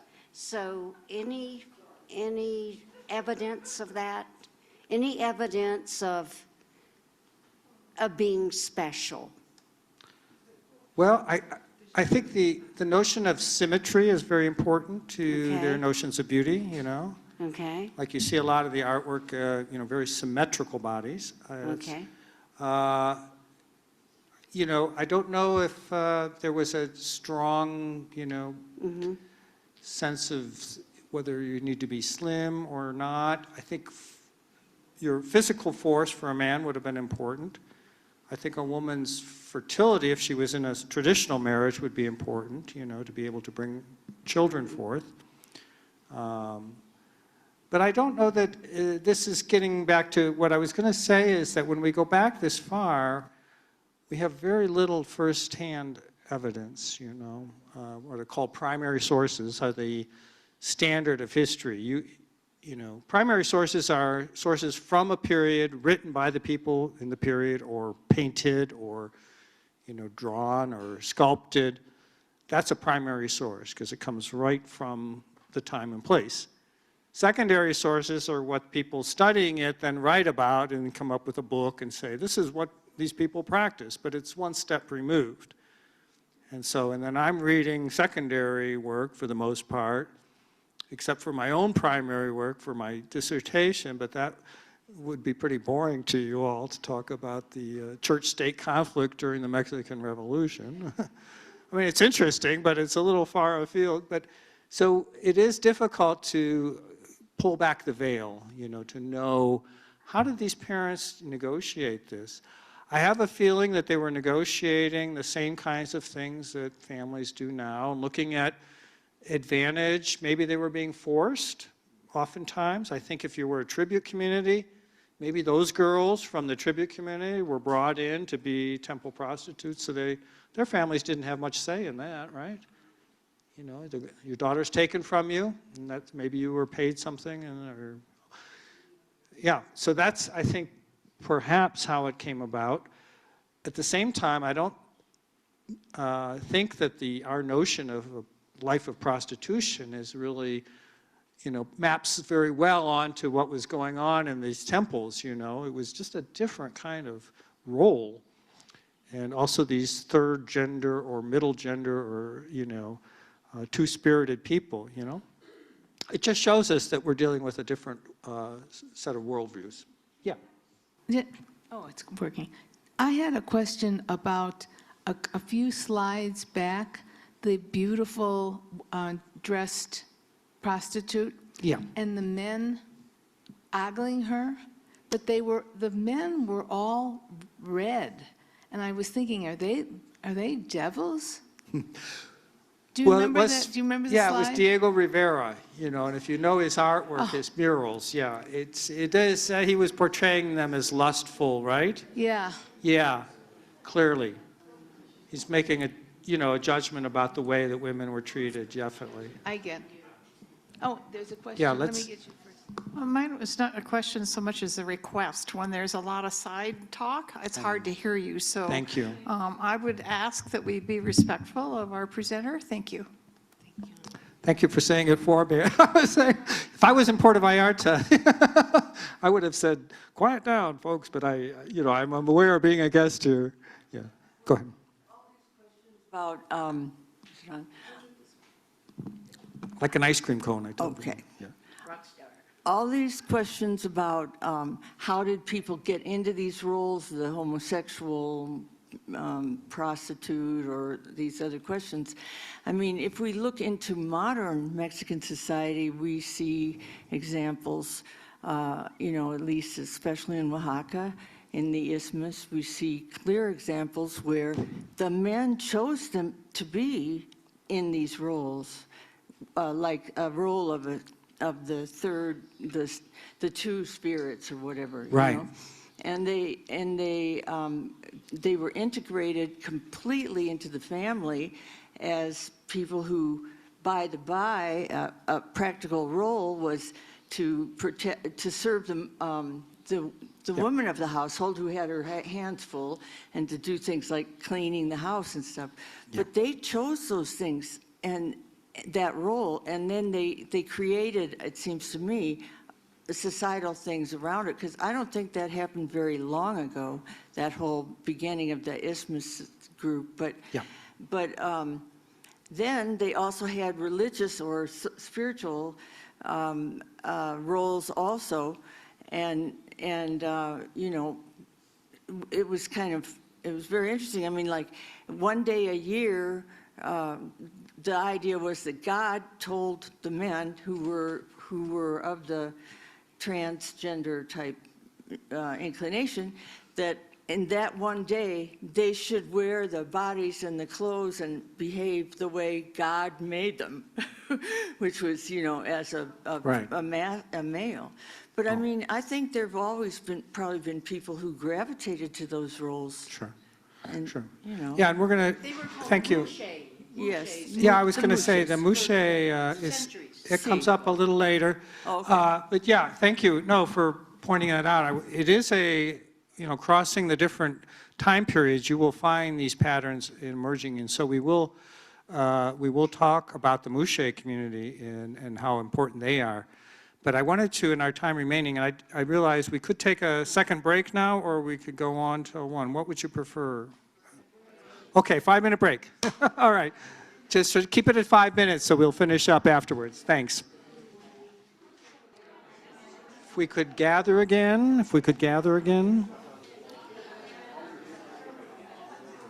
If we could take our seats, that'd be appreciated.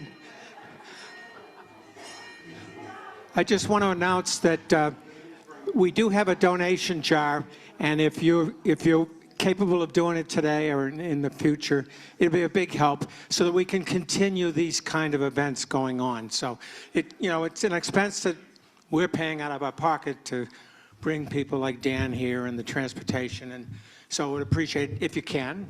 I'll have a jar. I'll be out front at the end. So thank you so much, and I hope you're enjoying being here.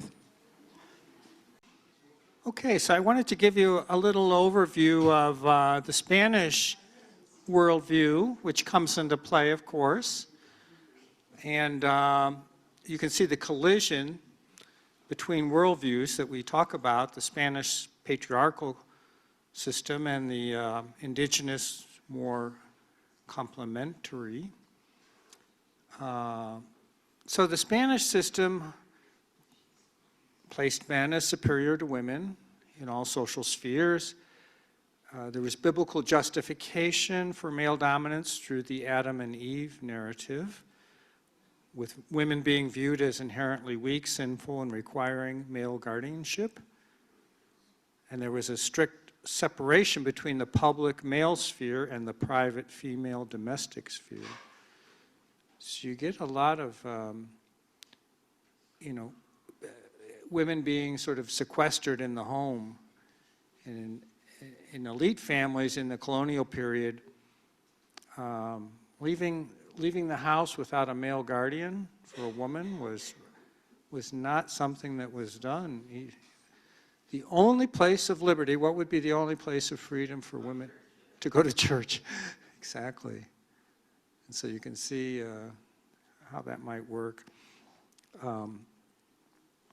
And there was a Spanish legal code called the Las Siete Partidas, which it restricted women's rights, although as I looked deeper into it, there was some inheritance rights that women had in this system that surprised me.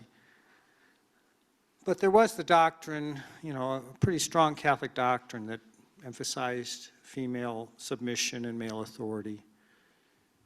And of course, we have the famous St. Paul, women should submit and be quiet in church and not preach and things like that. So we've got that whole tradition operating. Having said that, I don't think it was quite as cut and dried as that either, because again, I may have said this Sunday, but I think we have to avoid looking at women as helpless in any setting, in any situation, because people are resourceful, women are resourceful, right? And you know this better than I do, women. You work with what you have, and you carve out spaces, even if they're not maybe given to you, you take them or you make them. So I don't want this to seem that all these colonial Spanish women were helpless, locked up. But in a sense, there was a real sense of honor. The honor system was very much operational. Honor is a notion that I don't know that we can appreciate how important it was to the Spanish worldview. And honor is, the family's honor, the man's honor, was very much tied up into, controlling the women.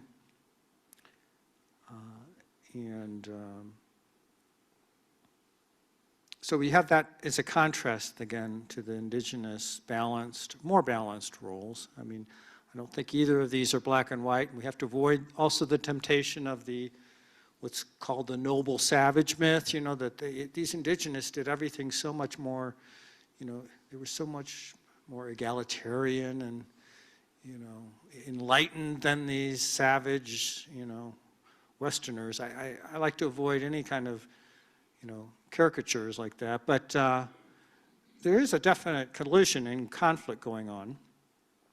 And the Spanish, particularly the missionary system, viewed indigenous gender systems as really disordered and unchristian and sinful, as I said. And so there's a lot of conversion efforts made to sort of get the indigenous to adopt these European standards of sexual and family practice. And there was also resistance, as any system would have. Now, I mentioned the conquistador-indigenous woman relationship. So the Malinche figure, is important to look at. And so who was this woman? I think she encapsulates some of the questions that have been raised about choice. And so, Doña Marina, which was more appropriate title of honor given to her, was born into an indigenous elite family on the Veracruz shore. She spoke Nahuatl, but also Maya. And she did that through, she had been involved in a trading relationship, I think, her family with some of the Mayan communities. And when the Spanish arrived to Veracruz, she was one of the young women given to the Spanish by the local indigenous community as a gift, as a way of saying, we are your friends, don't attack us, here are some of our young women. Before Cortez got to Veracruz, though, he made a stop in the Yucatan Peninsula. And about 10 years earlier, a couple of other Spaniards had gone to the Yucatan and been shipwrecked there. And one of them had survived and learned Mayan language and had kind of incorporated into the Mayan community. And when Cortez passed, he picked up this wayward Spaniard and brought him on board and then went on to Veracruz. Doña Maria comes on board, and now you have a way for Cortez to communicate with Montezuma. How so? Because Montezuma spoke Nahuatl, Cortez only spoke Spanish. But Cortez had a Spaniard with him who could speak Mayan. And Marina could speak Mayan, Doña Marina. So she could talk to the Spaniard. So Cortez would say something to a Spanish friend. The Spaniard would say it to Marina in Mayan. she'd turn and say it in Nahuatl to Montezuma, and he would, then they would reverse it. So you had 3 languages going on here, right? A 3-language translation chain, and Doña Maria was in the middle of it because she could speak the 2 languages that connected Montezuma with the Spaniard and on to. So when we look at Marina, and I think we have a slide, she's often been portrayed as a traitor. Is this the one with the 2 tongues? Yeah. And then the dagger in the heart of the indigenous, right? This is actually a more fairly recent painting I found out, and by a woman, which is interesting, a Latina woman.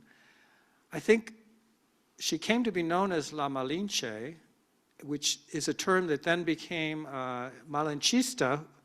Who is a Malinchista? A traitor.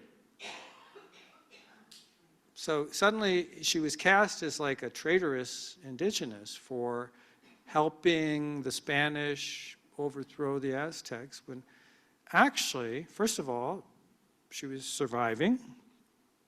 Secondly, there's pretty good evidence that she actually mitigated the worst effects of the Spaniards by talking to the indigenous about the ways that they could handle the Spaniards. She was a cultural, in other words, a cultural broker.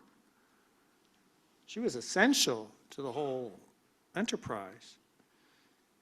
And I think she's a fascinating figure for that reason, and she's been reinterpreted in recent decades, and you can find a lot of new literature about her that speaks about her, you know, making choices with in the world she lived and the options that she had.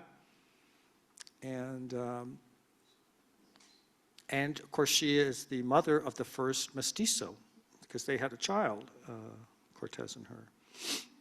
And he became the first mestizo. And Cortez ended up adopting him and taking him back to Spain and sort of treating him as equal to a son he had with his Spanish wife. So she's a complex, you know, there's a complex historical reality here versus mythologizing her as a, you know, betrayal, system of betrayal, as she has later been represented. So what happens with this coming together of the 2 cultures is the creation of the mestizo population, which has kind of an ambiguous social status. You know, so you end up with a Spanish class at the top, and then the Creole. Who is the Creole? Right, Spaniards born in Mexico, pure blood Spanish, you know, like the children of the conquistadores, or people who come over from Spain have children in Mexico. Those children grow up, they're Creoles. They're local born, but they're Spanish, and they're second in status to the Spanish born. And that becomes a source of tension, by the way. That's why there was a revolution for independence eventually.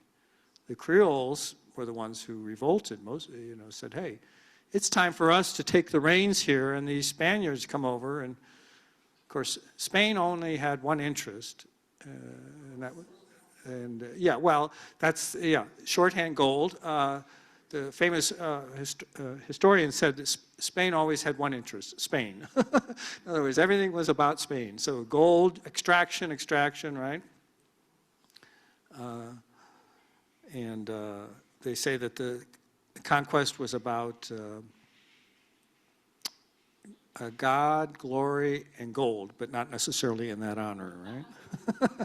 So yes, it was an extractive process. And so the Spaniards always wanted to keep control of that, even though there was this great ocean between them, so you can imagine the challenge. But they found ways. For instance, a colonial ruler from Spain was not allowed to bring his family over, because that way the crown in Spain could exert control over him. You know, if he got a little out of hand, he would never see his family again. If they let him bring the whole family over, he might never come back and never pay any attention to them. And as it was, laws that were promulgated in Spain they had a term of obedezco, pero no cumplo. I obey, but I don't really fulfill this law. In other words, yes, the decree would come over and they would say, yes, they'd read it out loud and say, here's the new decree, and then they'd put it away, and then they'd go on about their business, which may be one of the sources of why laws that are on the books in Mexico don't necessarily translate to laws that are honored in action. Be that as it may, you have your Spaniard, you Creole, and then you have this mestizo class, which is a mixture. And they're above the indigenous in status, but they're not accepted as pure Spanish either. So so you've got this new development, ambiguous social status, hierarchies, were then established that privileged the Spanish men. Indigenous women began to lose some of their traditional property rights. New inheritance patterns, favored the Spanish all paternal, the firstborn son basically had great inheritance rights. And so that became the foundation of a colonial racial caste system, which we saw the caste paintings but you also have to remember the cultural trauma that this induced, the indigenous people trying to make sense of this, upheaval in their life.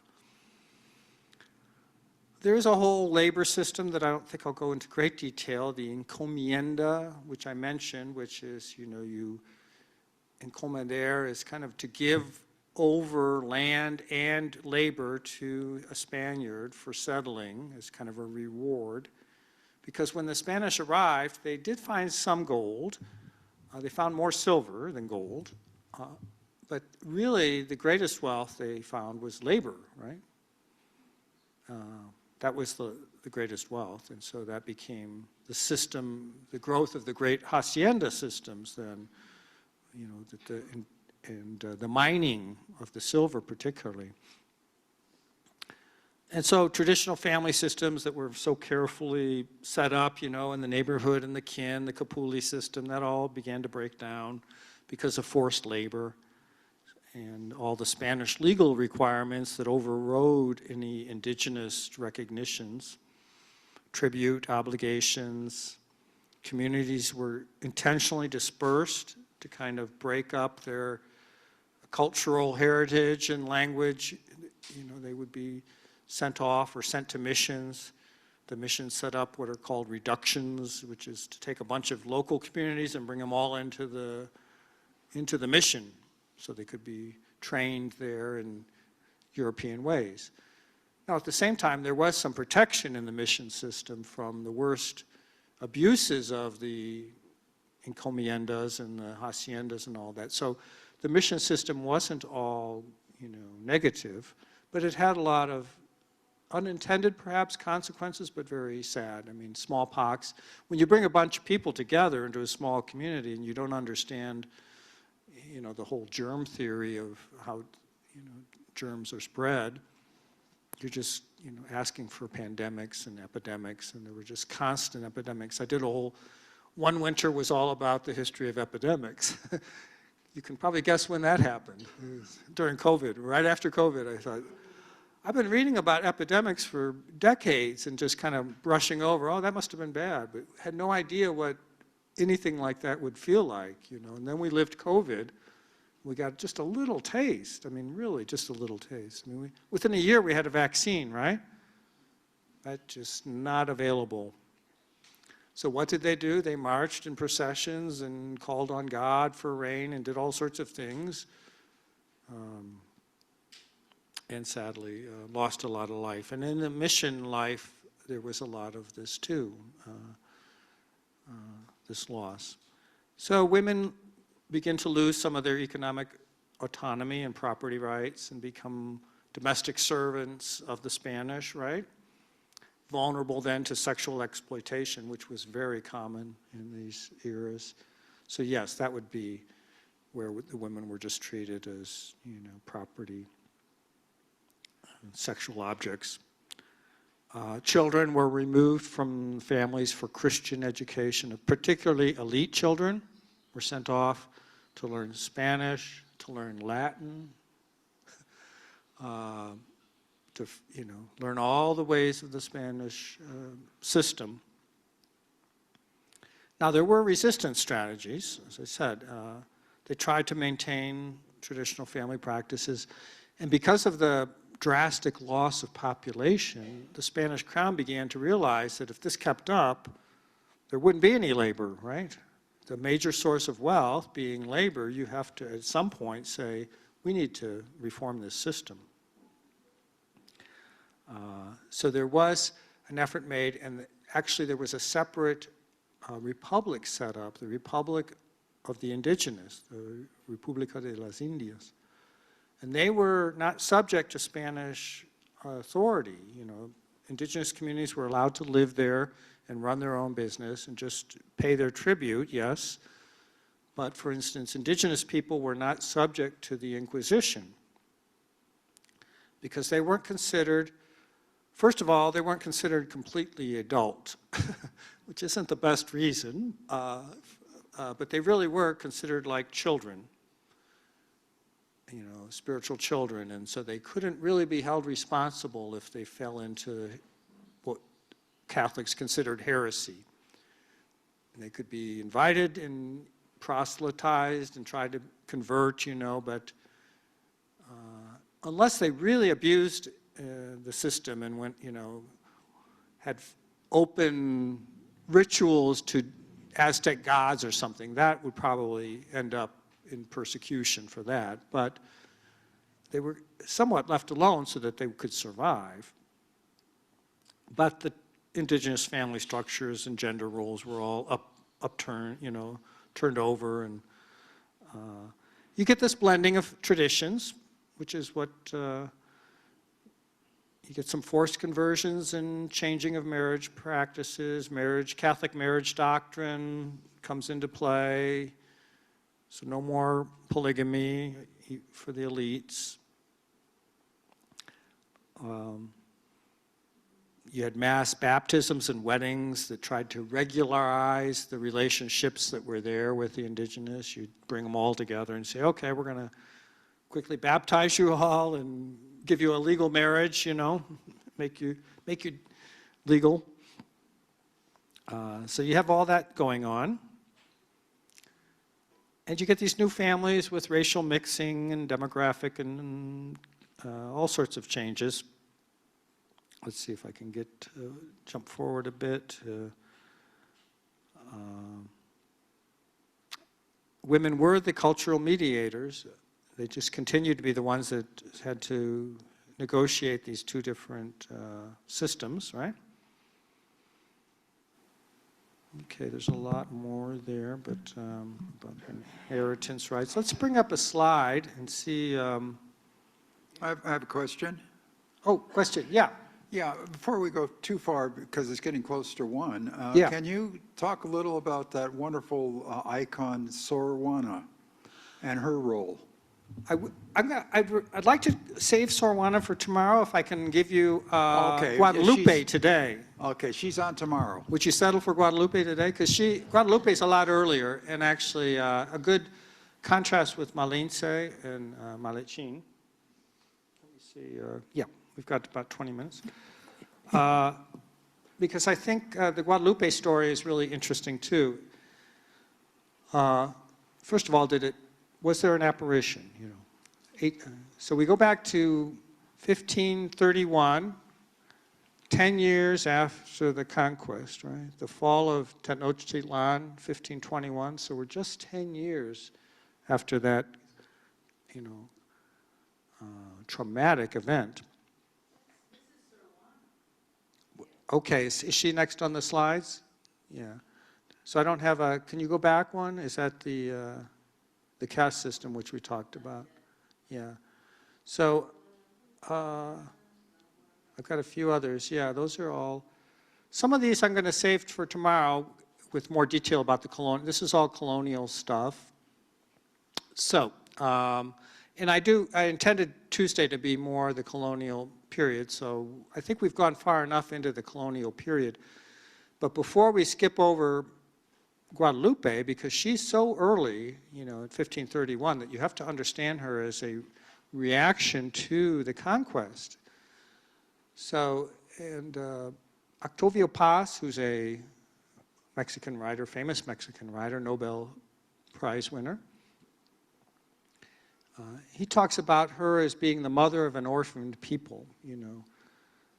The indigenous people were orphaned at the conquest in the sense that their gods and goddesses were cast down, their leaders, their system, and they were, you know, adrift.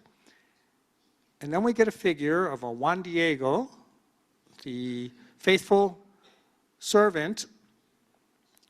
He's a Christianized indigenous man. That's important detail. He was indigenous, but he had already converted to Christianity, so he's a good Christian indigenous person, which makes him the ideal person to receive a visit from the Virgin of Guadalupe. Now, apparitions have a long history in the Catholic tradition, Marian apparitions. So it's not the first time that there's been talk of an apparition. But this particular story is very powerful in that it becomes a foundational story for modern Mexican identity, not just Catholic. As somebody at the break mentioned Guadalupe, how important she is. You know, you can criticize Jesus, you can criticize God the Father, but you better not talk about Guadalupe, right? I think it was Octavio Paz said, we Mexicans have two things, the Virgin of Guadalupe and the National Lottery. That's what, these are our solaces. So, so you're probably somewhat aware of the story that Juan Diego's actually on his way with an errand. He has a sick uncle. He's trying to get medicine. And then he hears his voice called out. And he goes up to a little hill, Tepeyac. And the Virgin is there, and she opens her cloak, and out fall roses, fresh roses. And it's December. So this is out of season. And she says, tell the bishop to build me a shrine on this spot. And she gives Juan Diego her cloak. And her cloak has her image embedded in it. Now there was actually 4 appearances that happened. Juan Diego actually has 4 different times that he sees her. And so I'm kind of condensing those 4 visits. He doesn't get the cloak on the first visit, but he does go and try to reach the bishop. The bishop won't see him, or they dismiss him. They send him away as a crank, you know. They won't believe him. And that's when he comes back and says, they won't believe me. And Guadalupe says, well, then bring them this. And she gives the cloak. And with that, he opens the cloak, and the roses fall out in front of the bishop, and that convinces the bishop that this is legitimate.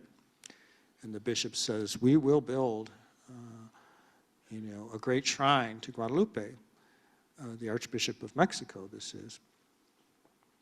It's 1531. The hill, by the way, is a hill that was traditionally identified with an Aztec goddess. So it's not just any hill, so that detail is important. So here we've got Guadalupe having a shrine at the hill that was the mother goddess of the Aztecs first. Now the other thing is that when you look at the documentary, like, okay, so this is a great event, right? We would imagine that the bishop, who kept a daily diary, by the way, he might have at the end of that day said, you know, had a miracle today. Saw some flowers, you know, some roses, and had a, you know, the Guadalupe visited, you know. No mention in his diary or in any of his writings or in any documented writing from 1531 to 1648. It's like a 117-year gap, it's called, you know. What do we make of that? There is some mention of a Guadalupe, which is also she also has a shrine in Spain, so it gets complicated. So was this a Spanish Guadalupe who was brought over? Was it the Spaniards who started this tradition? Was it the indigenous? We have mixed messages on that. One very clever historian went into the archives, and this gives you an idea of how you have to be a detective at times because you don't have a lot of written records. So this historian, I forget who it was, man or woman, but they looked for evidence of the name Guadalupe showing up in baptismal certificates. And they noticed the 1500s, they didn't see Guadalupe's name, but in the 1600s, after about 1640, that name started popping up as a very popular name for young girls, which would somewhat suggest that the tradition really picked up steam about 100 years after the supposed apparition. So did something happen in 1531? It's kind of lost in mystery, you know. And also, depending on how you look at, I think of Guadalupe as like a multi-layered symbol, you know. She can be seen in many, many different ways. The brown skin version, so she appears with an indigenous aspect of color, as like the mother of the indigenous people now. You know, she can also be seen as a way of integrating indigenous people in the Spanish system, giving them someone to identify with. So she's a powerful figure, and you know, even her image, she's standing on a half moon crescent. Remember the moon goddess? That's what's actually holding Guadalupe up. It's the moon, interesting, and the stars are there. And she's got a belt on that I believe is a symbol of fertility, if I recall from, I haven't looked at it in a while. Anyway, this is a bit about the Guadalupe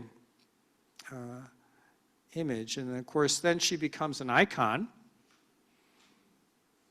And you know, you go to Jesus through the Virgin, right? So you take all your sorrows and requests to the Virgin of Guadalupe, and she becomes what? Like Doña Marina. She's the cultural communicator between powers and authorities. She's your intermediary. So anyway, that's a little bit about Guadalupe, but you might have some questions about her or comments. And let's get a microphone. Here we've got a microphone for the people on. Can you pass those down? If you would start with the gentleman here in the middle who asked me about Guadalupe. Do we know if there was any, you said her being known and worshipped really started in the early 17th century. Is there anything that happened around that we could probably give some explanation of why that might have developed at that point? Dan? Yeah, there's been some books written. Yeah, 1648, there was an account of the Guadalupe story written at that time by a mestizo, so he was Spanish and indigenous. We find that there were houses, there was a small dwelling that had been building up around that hill area in the shrine, and the shrine was eventually built. But I don't know why it was that particular year that it started emerging in history. It's a good question. But from there it picked up steam. And of course there's been a canonization, you know, when John Paul came to Mexico, Pope John Paul, he came actually 5 times, but on the last trip he canonized or sanctified Juan Diego, which was kind of controversial because was he a historical figure? But go ahead, ask your question. Before you ask a question, Dan, we have a hard stop. We have to be out of this building on the hour. Oh. So if there's other questions, okay, trying to wind up this for a bit. Dee Dee has a couple minutes of announcements, but maybe you can answer questions outside after. Oh. Well, how about this one more question she had in your hand, right? So we can. I just wondered how that shrine actually got built if there was no movement among the religious when they saw the cloak. So how did it get built? Well, it got built later, and I sorry, I didn't look up the date that it got built, and that's the original shrine, you know, which is still there. Oh, yeah. Oh, well, the tradition definitely caught on. It's a question of, it became a very major devotion but it was 130 years after. It wasn't 1531. Nothing was happening in 1531. That's the mystery, that it's dated to 1531, but it really doesn't get going till about 1650. And then, yeah, then there's money, there's investment, there's building, and but I'll bring a little more detail about it tomorrow. But I think you can see that it may be one of those stories a little bit like, I'll just end with this. You know, I mentioned Quetzalcoatl, the serpent god who had gone off to the east and somehow had come back to, in the form of Cortez. That was like a later understanding of how are we going to understand the trauma that happened to us, right? So in another way, Guadalupe provides like this solace, this, you know, well, we may have lost our own gods, but we got this wonderful Virgin of Guadalupe to take care of us, you know, and to be our patron, right? So it all ties together. You've been very patient to give 3 hours of your morning. We're going to have to hold other questions so that Dee Dee can make her announcement, and I guess we got to then clear out. So go ahead, Dee Dee. We're very sorry, but you all know the Bear Stage Theater? Well, they also use this space. Actually, their stage is behind us. And, oh, he's waving. That's where their stage is. And so he turned the chairs around. But they're doing a rehearsal at 1 o'clock. So we're going to have to end a little early today. Because it's, yeah, we're right on time. So I want to thank Dan very, very much. Thank you. Thank you. I just wanted to remind you that Larry will be outside taking your money if you want to do the luncheon on Saturday. Again, it's 250 pesos. We hope you are going to come back tomorrow, and we know that a lot of people on Zoom today will be coming here tomorrow. So it's going to be the whole week is going to be very interesting. Thank you, everyone. See you tomorrow. Thank you. And there's recycling out where the water is. I had no idea. What's that?